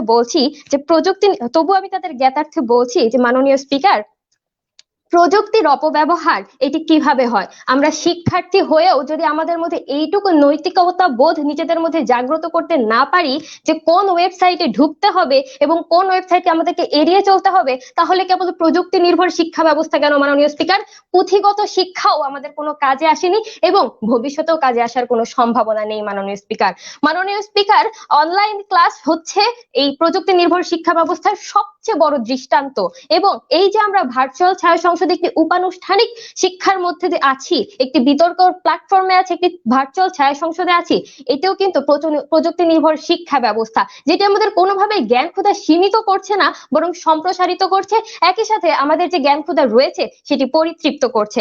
মাননীয় স্পিকার, আমরা সরকারি দলকে বলেছিলাম যে তারা যদি এটি প্রমাণ করে যেতে পারেন যে প্রযুক্তি নির্ভরশীলতা বৃদ্ধির কারণে শিক্ষার্থীরা জ্ঞানার্জনের আগ্রহ হারিয়ে ফেলছে কিংবা জ্ঞানার্জনের পথে সংকুচিত হচ্ছে, তাহলে এই ছায়া সংসদে উত্থাপিত প্রস্তাবটি গৃহীত হবে। কিন্তু মাননীয় স্পিকার, 3 জন বক্তার কেউই এ বিষয়ে কোনো সুস্পষ্ট বক্তব্য প্রদান করতে পারেননি, বরং আমরা দেখিয়ে গিয়েছি প্রযুক্তির প্রসার ও শিক্ষা ব্যবস্থায় প্রযুক্তি ব্যবহারের কারণে শিক্ষার্থীরা কিভাবে নানা বিষয়ে জ্ঞানার্জনে আগ্রহী হয়ে উঠছে এবং জ্ঞানার্জনের পথে সুগম হচ্ছে, এবং এরই মাধ্যমে মাননীয় প্রধানমন্ত্রী কর্তৃক আজকের ছায়া সংসদে যে প্রস্তাবটি উত্থাপিত হয়েছে, অর্থাৎ প্রযুক্তি নির্ভর শিক্ষা ব্যবস্থা শিক্ষার্থীদের জ্ঞান ক্ষুধাকে সীমিত করে তুলছে, আমি এই প্রস্তাবটি যেন কোনোভাবে এই সংসদে গৃহীত না হয় তার জোর দাবি জানিয়ে আমি আমার বক্তব্য শেষ করছি। ধন্যবাদ মাননীয় স্পিকার, আপনার মাধ্যমে সকলকে ধন্যবাদ। জি, ধন্যবাদ মাননীয় বিরোধী দলীয় নেতা আপনাকে। আপনি আপনার নির্ধারিত সময়ের মধ্যেই আপনার বক্তব্য শেষ করেছেন, আপনাকে আরেকটু বাড়তি ধন্যবাদ তাই দিচ্ছি। আমরা মাননীয় প্রধানমন্ত্রী আজকের সংসদ অধিবেশনের শুরুতেই যে প্রস্তাবটি উত্থাপন করেছিলেন, প্রযুক্তি নির্ভর শিক্ষা ব্যবস্থা শিক্ষার্থীদের জ্ঞান ক্ষুধা সীমিত করে তুলছে। আমরা এই মাননীয় প্রধানমন্ত্রী কর্তৃক উত্থাপিত প্রস্তাবের পক্ষে এবং বিপক্ষে গঠনমূলক পর্ব শেষে আমরা যুক্তি খণ্ডন পর্বে অবস্থান করছি। যুক্তি খণ্ডন পর্বে মাননীয় বিরোধী দলীয় নেতা তার যুক্তি উত্থাপন করেছেন। আমি আজকে সংসদে ছায়া সংসদের সর্বশেষ বক্তা হিসেবে আমি মাননীয় প্রধানমন্ত্রীকে বিনীত অনুরোধ করছি তার যুক্তি খণ্ডন পর্বে উত্থাপন করার জন্য। জি, মাননীয় প্রধানমন্ত্রী। ধন্যবাদ মাননীয় স্পিকার, আরো একটিবার আমাকে এই মহান সংসদে ফ্লোর প্রদানের জন্য। মাননীয় স্পিকার, আমার মনে হচ্ছে আমার বিরোধী দল আমার বক্তব্য মনোযোগ সহকারে শোনেনি। আমি আমার বক্তব্যের প্রথমেই বলে গিয়েছিলাম মাননীয় স্পিকার যে আমরা প্রযুক্তিকে শিক্ষাকে উন্নতি করার জন্য ব্যবহার করছি, কিন্তু সেই প্রযুক্তি যেন শিক্ষার্থীদের জন্য কাল না হয়ে দাঁড়ায়, সেই জন্য আমরা বলছি যে সেই জন্য আমরা বিভিন্ন ধরনের খাত দেখিয়ে গিয়েছি মাননীয় স্পিকার, যার কারণে শিক্ষার্থীরা শিক্ষা থেকে দূরে সরে যাচ্ছে মাননীয় স্পিকার। মাননীয় স্পিকার, আমি এবং আমার দল বিভিন্ন যুক্তিতর্ক দিয়ে প্রমাণ করে দিয়ে গিয়েছি যে ইন্টারনেটের কারণে, প্রযুক্তি ব্যবহারের কারণে শিক্ষার্থীরা যেসব খারাপ দিকে ধাবিত হচ্ছে, তার কারণে তারা শিক্ষা থেকে দূরে সরে যাচ্ছে মাননীয় স্পিকার। মাননীয় স্পিকার, একটি শিক্ষা প্রতিষ্ঠানে আমরা যে সকল শিক্ষা গ্রহণ করি সেটাকে আরো সমৃদ্ধশালী করার জন্য আমরা প্রযুক্তির ব্যবহার করছি মাননীয় স্পিকার, সেটা আমি প্রথমে আমার বক্তব্যে সুস্পষ্ট করে দিয়ে গেছি মাননীয় স্পিকার। বিরোধী দলীয় নেতা এসে বলে দিয়ে গেলেন তারা পরিতৃপ্তি নিয়ে পড়াশোনা করছেন অনলাইনে। পরিতৃপ্তি নিয়ে যদি সকলেই পড়াশোনা করতো মাননীয় স্পিকার, তাহলে প্রতিটি ভার্সিটি খুলে দেওয়ার জন্য এত আন্দোলন হতো না মাননীয় স্পিকার। এরপরে তারা ইবুকের কথা বললেন মাননীয় স্পিকার। ইবুক অবশ্যই আমাদের ইবুক জরুরি, আমরা সেটা বলছি যে আমরা প্রযুক্তিকে ব্যবহার করে আমাদের শিক্ষা ব্যবস্থাকে উন্নতি করছি মাননীয় স্পিকার, সেটি আমরা দেশের জন্য এবং শিক্ষার্থীদের জন্য কাজ করে যাচ্ছি। তারপরেও কিন্তু ইবুক সচরাচর সবকিছু থাকার পরেও আমরা কিন্তু লাইব্রেরিতে গিয়ে লাইনে দাঁড়াই এবং লাইব্রেরিতে গিয়ে পড়াশোনা করি মাননীয় স্পিকার। মাননীয় স্পিকার, আমি আমার বক্তব্যে এই কথাটি সুস্পষ্টভাবে বলে দিয়ে গেছি মাননীয় স্পিকার যে যখন আমরা ফোন হাতে নিচ্ছি, ফোন হাতে নেওয়ার পর আমরা পড়াশোনা করার জন্য একটি পিডিএফ ওপেন করছি, তারপরে আমরা চলে যাচ্ছি কি ফেসবুকে, ইউটিউবে, ইনস্টাগ্রামে। আমার মনে হয় বিরোধী দল এই কথা অস্বীকার করতে পারবে না মাননীয় স্পিকার। এরপরে তাদের উপনেতা এসে বলে গেল তথ্য অনুসন্ধানের কথা বলেছেন, রিসার্চের কথা বলেছেন, এবং আমি সেই কথার ক্ষেত্রে তাদের সাথে বলতে চাচ্ছি যে সেই রিসার্চের ক্ষেত্রে যখন রিসার্চ চুরি নিয়ে সারা বাংলাদেশ তোলপাড় হয়ে যায়, সেটি কিন্তু অনলাইন ভিত্তিক মাননীয় স্পিকার, কিন্তু একজনের এবং যখন বর্তমানে এই অনলাইন ভিত্তিক শিক্ষার জন্য শিক্ষার্থীরা তাদের পরীক্ষাতে নকল করছে মাননীয় স্পিকার, একজনের অ্যান্সার শিট আরেকজন কপি করছে মাননীয় স্পিকার। সেই জন্য আমরা বলতে চাচ্ছি যে এই সব কারণেই শিক্ষার্থীরা অনলাইন ভিত্তিক পড়াশোনাতে তারা শিক্ষার দিক থেকে বিমুখ হয়ে যাচ্ছে মাননীয় স্পিকার। তাদের দলের সাংসদ এসে বলে গেলেন ই লার্নিং এর কথা, তথ্য আদান প্রদানের কথা। সেই তথ্য আদান প্রদানের মধ্যে বিভিন্ন ধরনের কারচুপি লুকিয়ে থাকে মাননীয় স্পিকার, যেটা আমরা সবাই জানি। অনলাইন ক্লাসের পরিবর্তে হাতে কলমে যে শিক্ষার কথা আমরা বলি, প্রথমে আমরা যে শিক্ষাটা গ্রহণ করি, তারপরে আমরা জানতে পারি মাননীয় স্পিকার যে আমরা অনলাইনে কিভাবে ব্যবহার করব মাননীয় স্পিকার। মাননীয় স্পিকার, যদি ই লার্নিং কিংবা অনলাইন ভিত্তিক শিক্ষা ব্যবস্থা এতটাই জোরদার হতো, তাহলে 2020 সালের এইচএসসি পরীক্ষা বাতিল করা হতো না মাননীয় স্পিকার, অনলাইনেই পরীক্ষা নেওয়া হতো। কারণ আমাদের শিক্ষা ব্যবস্থাও জানে অনলাইনে পরীক্ষা নেওয়া মানে অনলাইনে পরীক্ষা নেওয়ার চাইতে অটো পাস দিয়ে দেওয়াটাই বেটার, কারণ শিক্ষার্থীরা সেই চুরি করেই পড়াশোনা করবে মাননীয় স্পিকার। তাই মাননীয় স্পিকার, আমি জোর দাবি জানাচ্ছি আজকের এই প্রস্তাবটি যেন এই মহান সংসদে গৃহীত হয় মাননীয় স্পিকার। আমি এবং আমার দল তা আমাদের বক্তব্যের মাধ্যমে সুস্পষ্টভাবে প্রমাণ করে দিয়ে গেছি যে অনলাইন ভিত্তিক শিক্ষা ব্যবস্থার কারণে আমাদের শিক্ষার্থীরা তাদের শিক্ষা থেকে দূরে সরে যাচ্ছে মাননীয় স্পিকার। তাদের মধ্যে অনেক ধরনের নৈতিকতার অবক্ষয় দেখা যায়। মাননীয় স্পিকার, 10 সেকেন্ড সময় যাচ্ছে। তাই মাননীয় নৈতিকতার তাদের মাধ্যমে নৈতিকতার অবক্ষয় হচ্ছে এবং তারা শিক্ষা থেকে বিমুখ হয়ে যাচ্ছে মাননীয় স্পিকার। তাই মাননীয় স্পিকার আজকের এই মহান সংসদে এই প্রস্তাবটি যেন গৃহীত হয় তার জোর দাবি জানাচ্ছি। ধন্যবাদ মাননীয় স্পিকার, ধন্যবাদ সবাইকে। ধন্যবাদ মাননীয় প্রধানমন্ত্রী। একই সাথে আমরা আজকের যে ছায়া সংসদের উত্থাপিত প্রস্তাব প্রযুক্তি নির্ভর শিক্ষা ব্যবস্থা শিক্ষার্থীদের জ্ঞান ক্ষুধা সীমিত করে তুলছে, উত্থাপিত প্রস্তাবের পক্ষে এবং বিপক্ষে আমরা সরকারি দল এবং বিরোধী দলের একটি প্রাণবন্ত আলোচনা উপভোগ করলাম।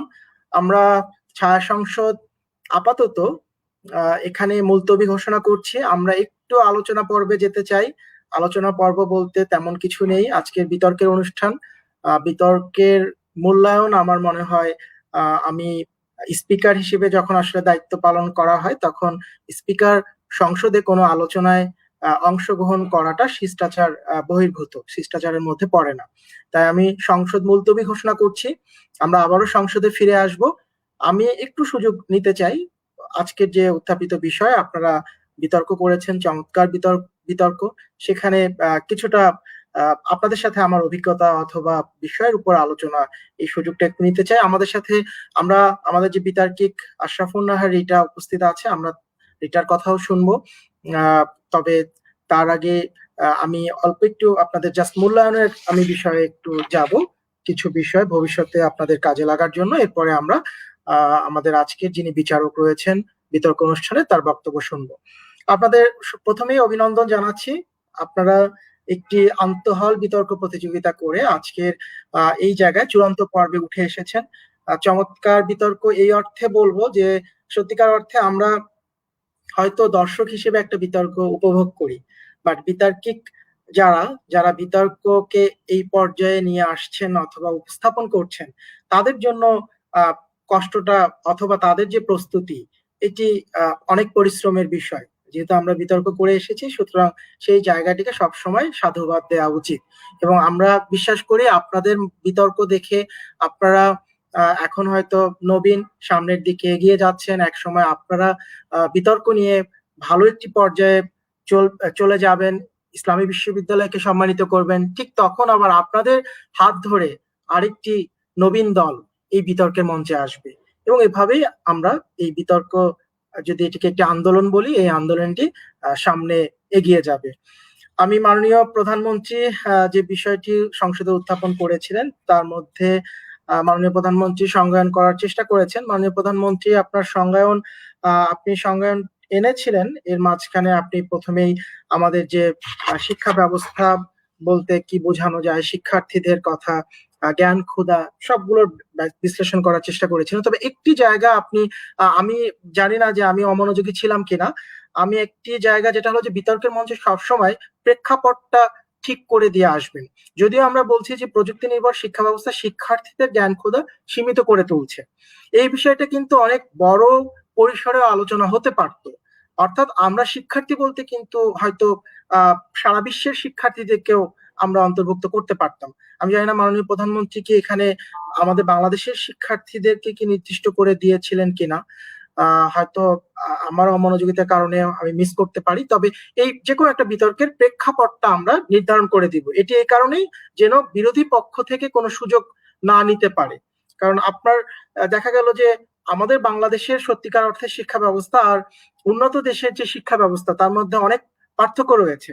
যেহেতু আমরা একটি উন্নত রাষ্ট্রে এখনো পরিণত হতে পারিনি, আমরা একটি উন্নয়নশীল রাষ্ট্র দিকে আমরা পা বাড়াচ্ছি, তাই না?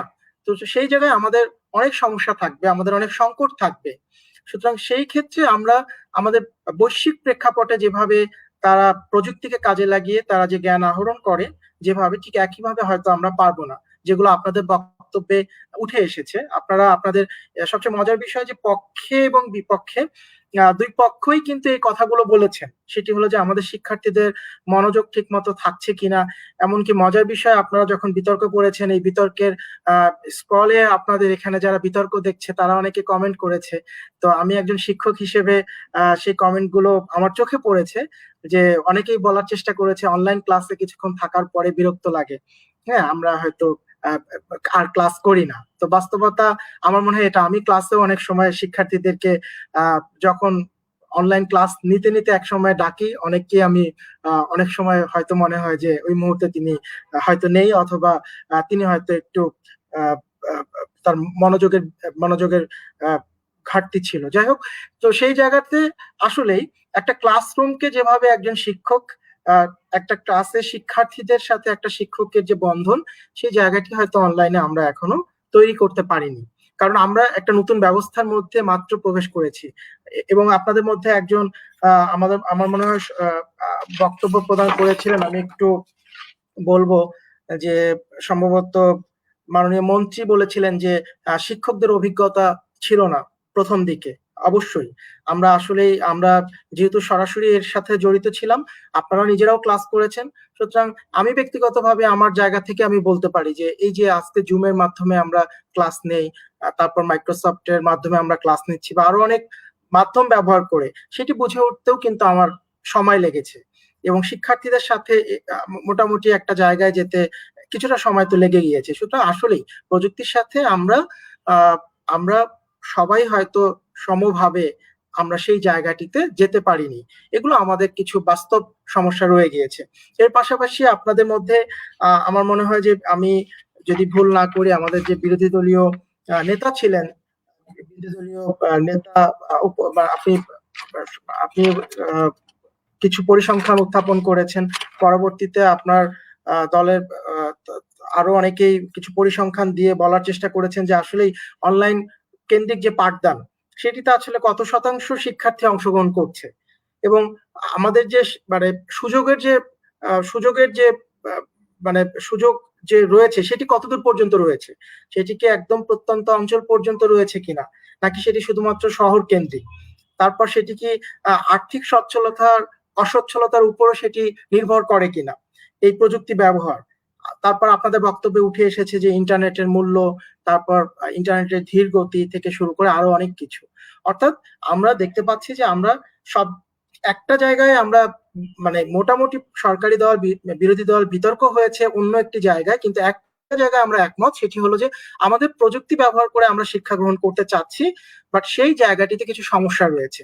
সরকারি দল বলার চেষ্টা করেছেন যে সেই সমস্যা থেকে সমাধানের পথে না হেঁটে আমাদের শিক্ষার্থীরা ভিন্ন পথে চলে যাচ্ছে, তাদের মনোযোগ বিচ্ছিন্ন হচ্ছে, তারা অন্য ধরনের বিভিন্ন যে ইন্টারনেটের কারণে যে আরো অনেক অবারিত সুযোগ তাদের রয়েছে, সেই জায়গাগুলোতে তারা কিন্তু বিচরণ করার সুযোগটা অন্য সময়ের থেকে এই সময় একটু বেশি তৈরি হয়েছে, কারণ তারা এখন প্রযুক্তি নিয়ে সবসময় থাকছে।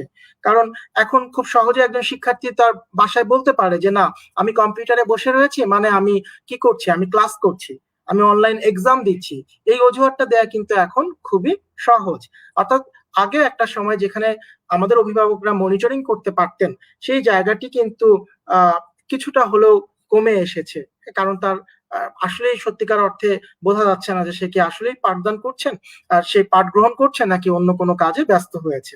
তবে বিরোধী দল বারবারই এটি বলার চেষ্টা করেছেন যে না, আমাদের সুযোগ অবারিত হয়েছে, আমাদের প্রযুক্তির মাধ্যমে আমরা আমাদের বিরোধী দলীয় যে সংসদ সদস্য সবশেষ তিনি বিভিন্ন ধরনের আনুষ্ঠানিক, অনানুষ্ঠানিক এবং উপ আনুষ্ঠানিক শিক্ষার কথা বলেছিলেন, যার মাধ্যমে বললেন যে অনলাইন প্ল্যাটফর্মকে ব্যবহার করে আমরা শিক্ষার্থীদের কাছে খুবই জনপ্রিয় একটি প্ল্যাটফর্ম, উনি বললেন 10 মিনিট স্কুলের কথা, তারপর এরকম আরো অনেক প্ল্যাটফর্ম রয়েছে।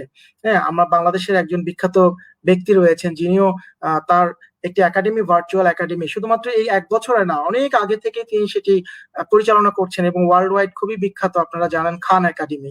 সুতরাং তিনি কিন্তু খান একাডেমির মাধ্যমে হাজার হাজার তিনি ভিডিও আপলোড করেছেন এবং শিক্ষার্থীদের বিভিন্ন ধরনের শিক্ষা নিয়ে তিনি কথা বলেন। এরকম আরো অনেক ধরনের সোশ্যাল মিডিয়ার কথা বলি, ইউটিউব প্ল্যাটফর্মের কথা বলি, বিভিন্ন ওয়েবসাইটের মাধ্যমে অনেকেই কিন্তু চেষ্টা করছেন তাদের অর্জিত জ্ঞানটাকে পৌঁছে দিতে শিক্ষার্থীদের কাছে। এখন একজন শিক্ষার্থী কতটুকু গ্রহণ করতে পারছে অথবা নিতে পারছে তার উপরে কিন্তু আমরা এটা অনেক কিছুই নির্ভর করছে।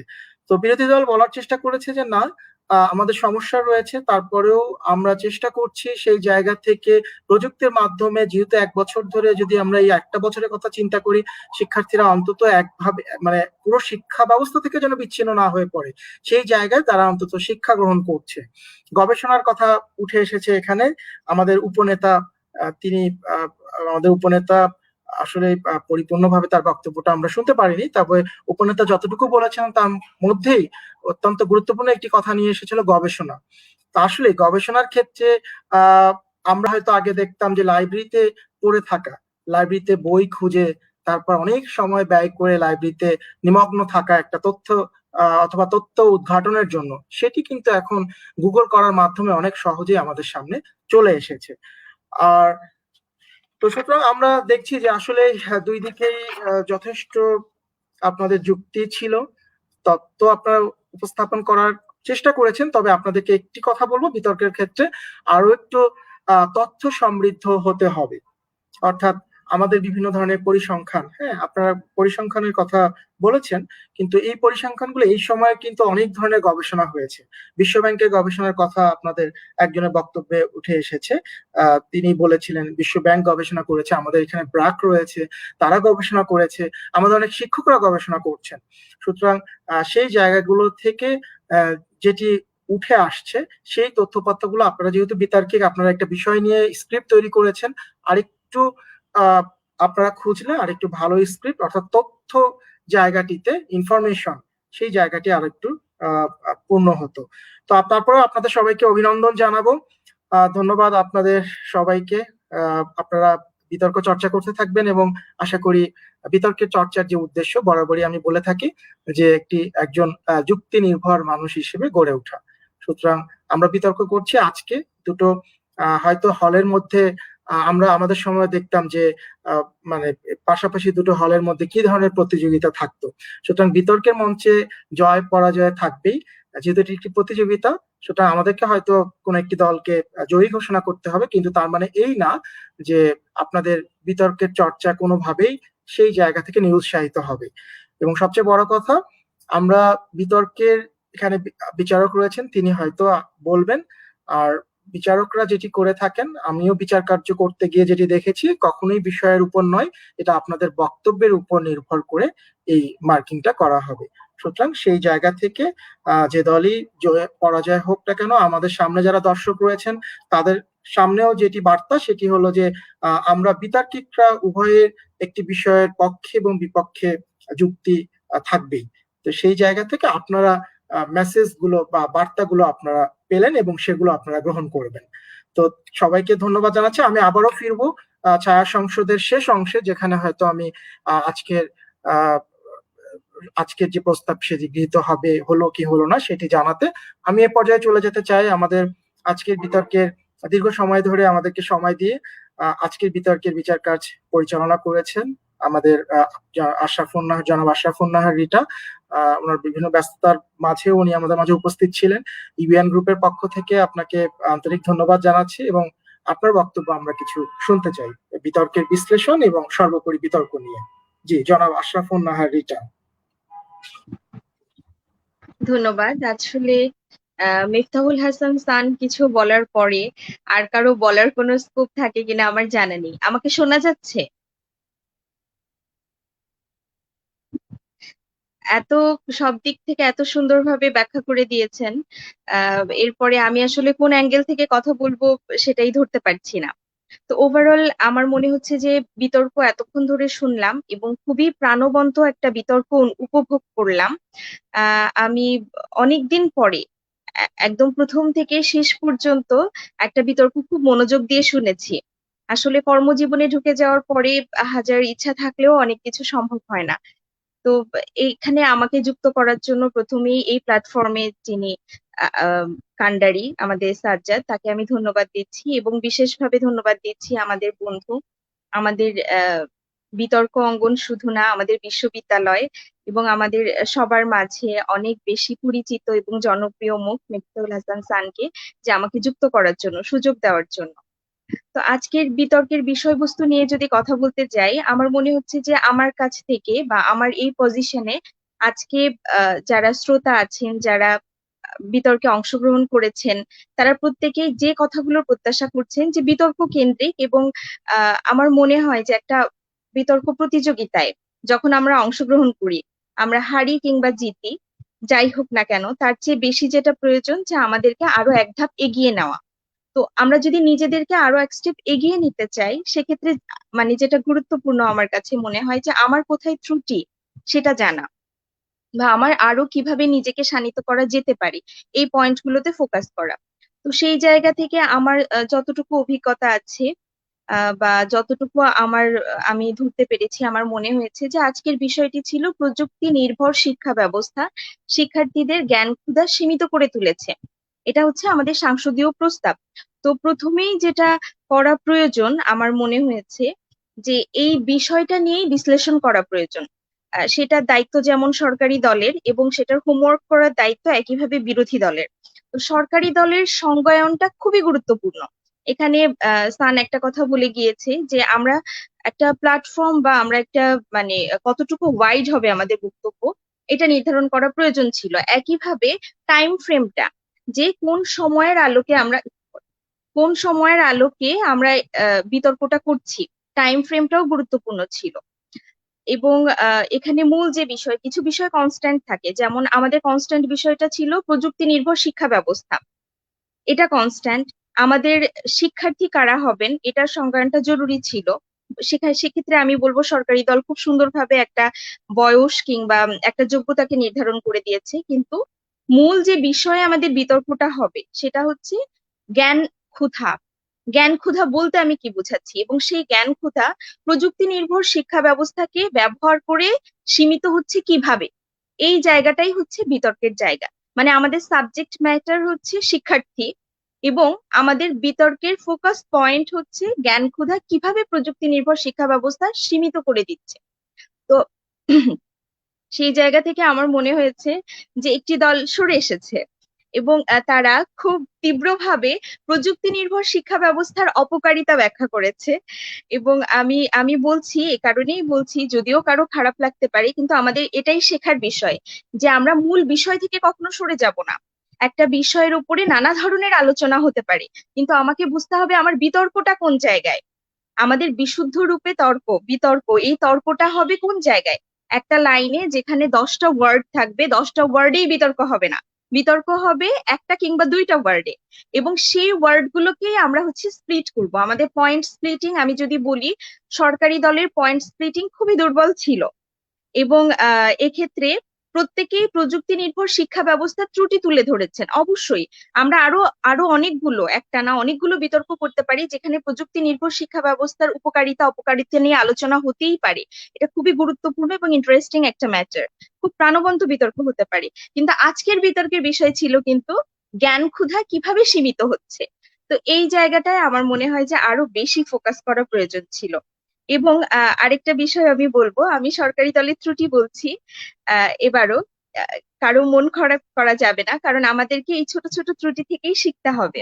সেটা হচ্ছে প্রধানমন্ত্রী নিজেই কিন্তু প্রশ্ন করলেন যে শিক্ষার্থীদের খুব সম্ভবত যে ফেসবুকে বা অন্য কোনো ইন্টারনেট ভিত্তিক স্কুলে ভর্তি করানো হবে কিনা, কিন্তু উনি কিন্তু নিজেই শিক্ষার্থীদের সংজ্ঞার মধ্যে শিক্ষার্থী কারা হবেন সেই বিষয়টি উনি নির্দিষ্ট করে দিয়েছেন। কাজেই ওনাকে ওই বয়সে ওই ফ্রেমেই বিতর্কটা করতে হবে।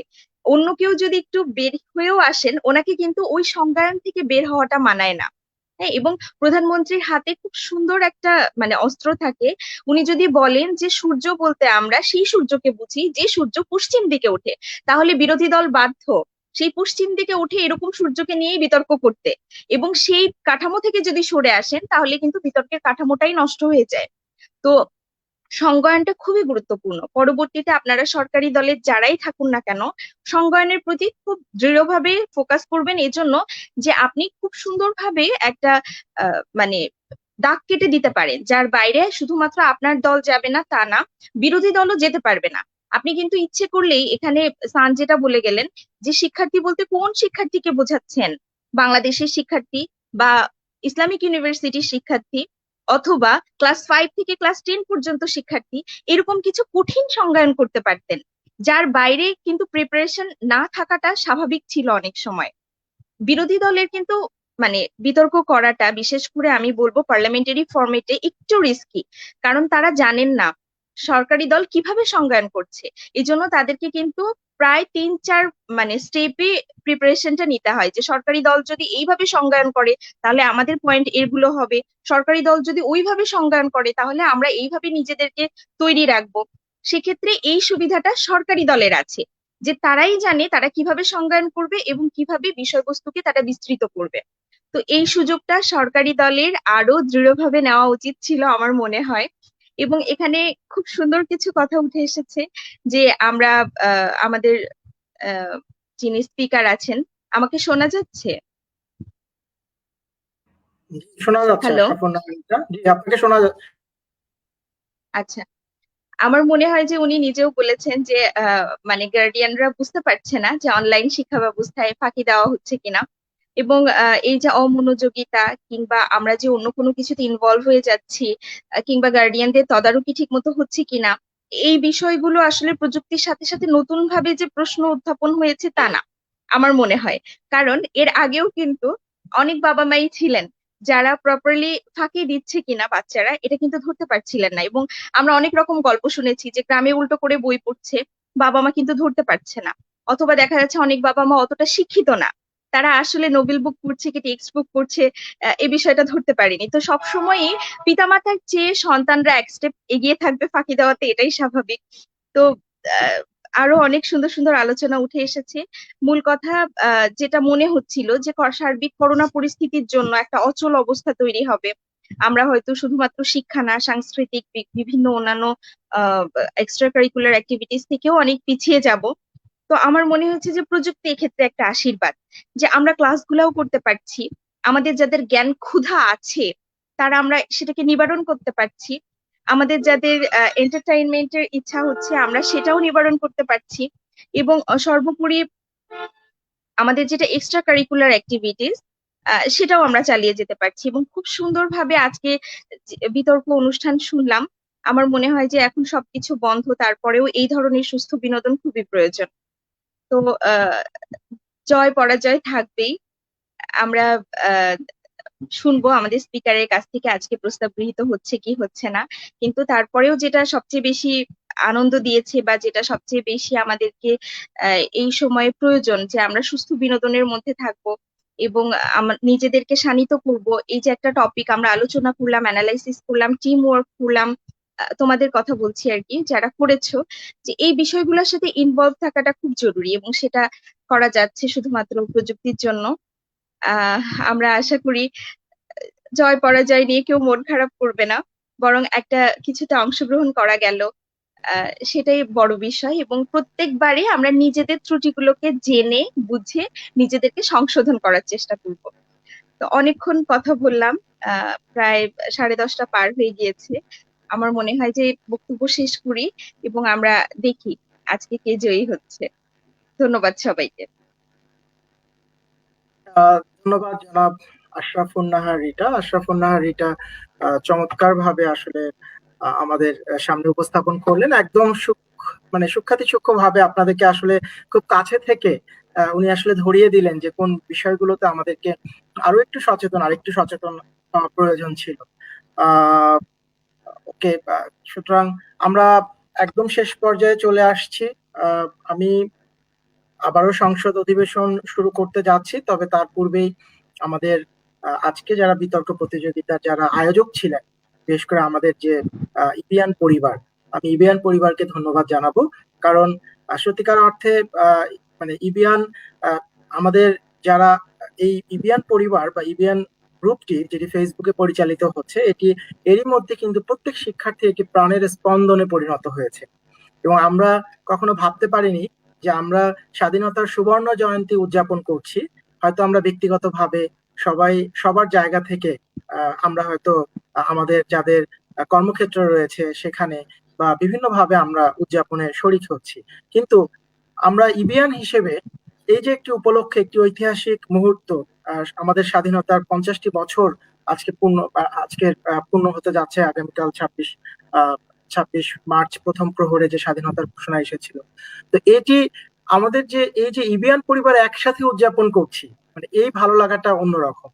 এবং এটি সুযোগটি করে দিয়েছে বিভিন্ন উপলক্ষের মাধ্যমে। সেটি বিতর্ক ছিল, আমি জানি সম্ভবত আগামীকালকে একটি অনুষ্ঠান রয়েছে মুক্তির গান, হ্যাঁ সেটি, আরেকটি সঙ্গীত অনুষ্ঠান রয়েছে, আলোচনা সভা, অর্থাৎ বিভিন্ন উপলক্ষে এর আগেও আপনাদের সামনে এর আগে আসার সুযোগ হয়েছিল। যে আমাদের এর আগে আমরা দেখেছি যে বসন্ত উৎসবকে ঘিরে তখনও ইবিয়ান পরিবার আয়োজন করেছিল অনেক ধরনের অনুষ্ঠান। তো সাধুবাদ জানাবো, ধন্যবাদ জানাবো। এবং এই ইবিয়ান পরিবারের পেছনে, এই গ্রুপের পেছনে যারা মডারেটর রয়েছেন, যারা অ্যাডমিন রয়েছেন, যারা নিজেদের সময় দিয়ে সবাইকে আমাদের নিজেদের যে বন্ডিং, যেটির কথা আমি এর আগেও আপনাদের সামনে একবার বলেছিলাম, সেটিকে অনেক বেশি শক্তিশালী করার চেষ্টা করছে, তাদেরকে আমরা একটু ধন্যবাদ না দিলেই নয়। তাদেরকে ধন্যবাদ জানাচ্ছি। আমার মনে হয় এই যে আয়োজনগুলো, রিটা যেমন বলেছেন যে জয় পরাজয় নয়, বরং এই আয়োজন থেকে আমরা সবাই কাছে আসতে পেরেছি, একসাথে বসে একটা অনুষ্ঠান উপভোগ করতে পেরেছি, এটি যেন আমাদের প্রাপ্তি হয়ে থাকে। তো আমরা আবারও আজকে ছায়া সংসদে ফিরে যেতে চাই। আপনাদের মনোযোগ আকর্ষণ করছি, মাননীয় প্রধানমন্ত্রী আজকের এই ছায়া সংসদে যে প্রস্তাবটি উত্থাপন করেছিলেন, সেটি হচ্ছে যে প্রযুক্তি নির্ভর শিক্ষা ব্যবস্থা শিক্ষার্থীদের জ্ঞান ক্ষুধা সীমিত করে তুলছে। আপনারা সরকারি দল খালেদা জিয়া হল এবং বিরোধী দল হিসেবে ছিলেন বঙ্গমাতা শেখ ফজিলাতুন্নেসা মুজিব হল। আমরা বিচার কার্য পরিচালনা আমি ব্যালটের মাধ্যমে আমরা নির্ধারণ করেছি, এবং এইখানে আসলে আমি নিজেও অংশগ্রহণ করেছি এবং আমাদের আশরাফুন নাহার রিটা তিনিও অংশগ্রহণ করেছেন। তো সেই ক্ষেত্রে যেই দল জয়ী হয়েছে 2-0 ব্যালটে তারা বিজয়ী হয়েছে, অর্থাৎ আমাদের দুইজনের ব্যালট একই দিকে পড়েছে। 2-0 ব্যালটের মাধ্যমে একটি দল এখানে বিজয়ী হয়েছে। তো সংসদীয় রীতিতে সাধারণত ঠিক যেভাবে ফলাফলটি প্রকাশ করা হয় আমি ঠিক সেভাবেই করছি। এই সংসদ মনে করে যে প্রযুক্তি নির্ভর শিক্ষা ব্যবস্থা, আপনারা সবাই কি রয়েছেন, আপনারা একটু নিজেদের আনমিউট করতে পারবেন? কারণ আমরা একটু কণ্ঠ ভোটে দিতে চাই। এখানে কি সরকারি দল আমি দেখছি এবং বিরোধী দল সবার উপস্থিতি রয়েছে। নওরিন নুসরাত, আপনাকে দেখছি, আপনি নিজেকে একটু আনমিউট করবেন প্লিজ দয়া করে।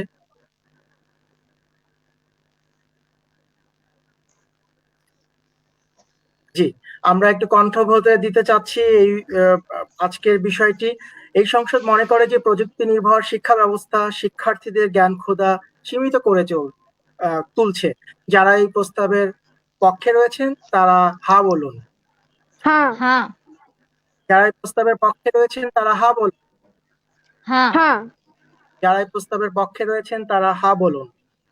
হ্যাঁ হ্যাঁ যারা এই প্রস্তাবের বিপক্ষে রয়েছেন যারা এই প্রস্তাবের বিপক্ষে রয়েছেন তারা না বলুন। না। যারা এই প্রস্তাবের বিপক্ষে রয়েছেন তারা না বলুন। না। যারা এই প্রস্তাবের বিপক্ষে রয়েছেন তারা না বলুন। না। ধন্যবাদ মাননীয় সংসদ সদস্য, আপনাদের সবাইকে ধন্যবাদ জানাচ্ছি। আজকের ছায়া সংসদের বিতর্ক প্রতিযোগিতার যে বিষয়টি উত্থাপিত হয়েছিল, আপনাদের বিতর্কের উপর বিচার বিশ্লেষণ করে বিচারকদের রায় এবং কণ্ঠভোট দুটি মিলিয়ে আজকের এই সংসদে মাননীয় প্রধানমন্ত্রী কর্তৃক উত্থাপিত বিষয়টি প্রযুক্তি নির্ভর শিক্ষা ব্যবস্থা শিক্ষার্থীদের জ্ঞান ক্ষুধা সীমিত করে তুলছে, এই মহান সংসদটি বিষয়টি গৃহীত হয়নি। অর্থাৎ আজকের বিজয়ী দল বিরোধী দল বঙ্গমাতা শেখ ফজিলাতুন্নেসা মুজিব হল। অভিনন্দন জানাচ্ছি বিরোধী দল এবং সরকারি দল, আপনাদের দুই দলের সম্মানিত যারা বিতার্কিক ছিলেন, যারা চমৎকার একটি বিতর্ক আমাদের সামনে আপনারা উপস্থাপন করেছেন। আমার মনে হয় যারা ইবিয়ান, যারা যে কোনো বিশ্বের যে প্রান্ত থেকেই আপনাদেরকে শুনছিলেন, তারা সবাই আমার মনে হয় এটি নিঃসন্দেহে বলবে যে একটি চমৎকার আলোচনা তারা শুনেছেন। জয় পরাজয় যেমনটি ছিল থাকবেই। 2-0 ব্যালটে আমরা আজকের এই মুজিব শতবর্ষ মহান স্বাধীনতার সুবর্ণ জয়ন্তী উপলক্ষে যে আন্তঃহল বিতর্ক প্রতিযোগিতা, সেই বিতর্ক প্রতিযোগিতার বিজয়ী দল হিসেবে আবারও বঙ্গমাতা শেখ ফজিলাতুন্নেসা মুজিব হলকে বিজয়ী ঘোষণা করছি। সেই সাথে আবারও আমি যৌথভাবে দুইজনকে সেরা বিতার্কিক হিসেবে মনোনয়ন করব, কারণ এই ক্ষেত্রে সত্যিকার অর্থে আমি একটু বলে নেই, আশরাফুন নাহার রিটা যেহেতু আমারও বিচার কাজ করার সুযোগ হয়েছে, সুতরাং এই ভোটটি একটু ভাগাভাগি হয়ে গিয়েছে, অর্থাৎ 1-1। বা সেই ক্ষেত্রে আমি দুইজনের নাম এসেছে এবং দুইজনকে আমরা যৌথভাবে সেরা বিতার্কিক বলতে চাই, যার মধ্যে দুজনেই বিরোধী দলের, একজন হলেন নওরিন নুসরাত এবং আরেকজন হলেন হালিমা খাতুন মিম। হালিমা খাতুন মিম এবং নওরিন নুসরাত আপনারা যৌথভাবে আজকের বিতর্কে সেরা বক্তা নির্বাচিত হয়েছেন। আপনাদের সবাইকে ধন্যবাদ এবং অভিনন্দন। একই সাথে আমাদের আজকের এই ছায়া সংসদ এখানেই মুলতবি ঘোষণা করছি। আজকের অধিবেশন এখানে শেষ হচ্ছে। সবাইকে ধন্যবাদ, প্রীতি ও শুভেচ্ছা। আসসালামু আলাইকুম।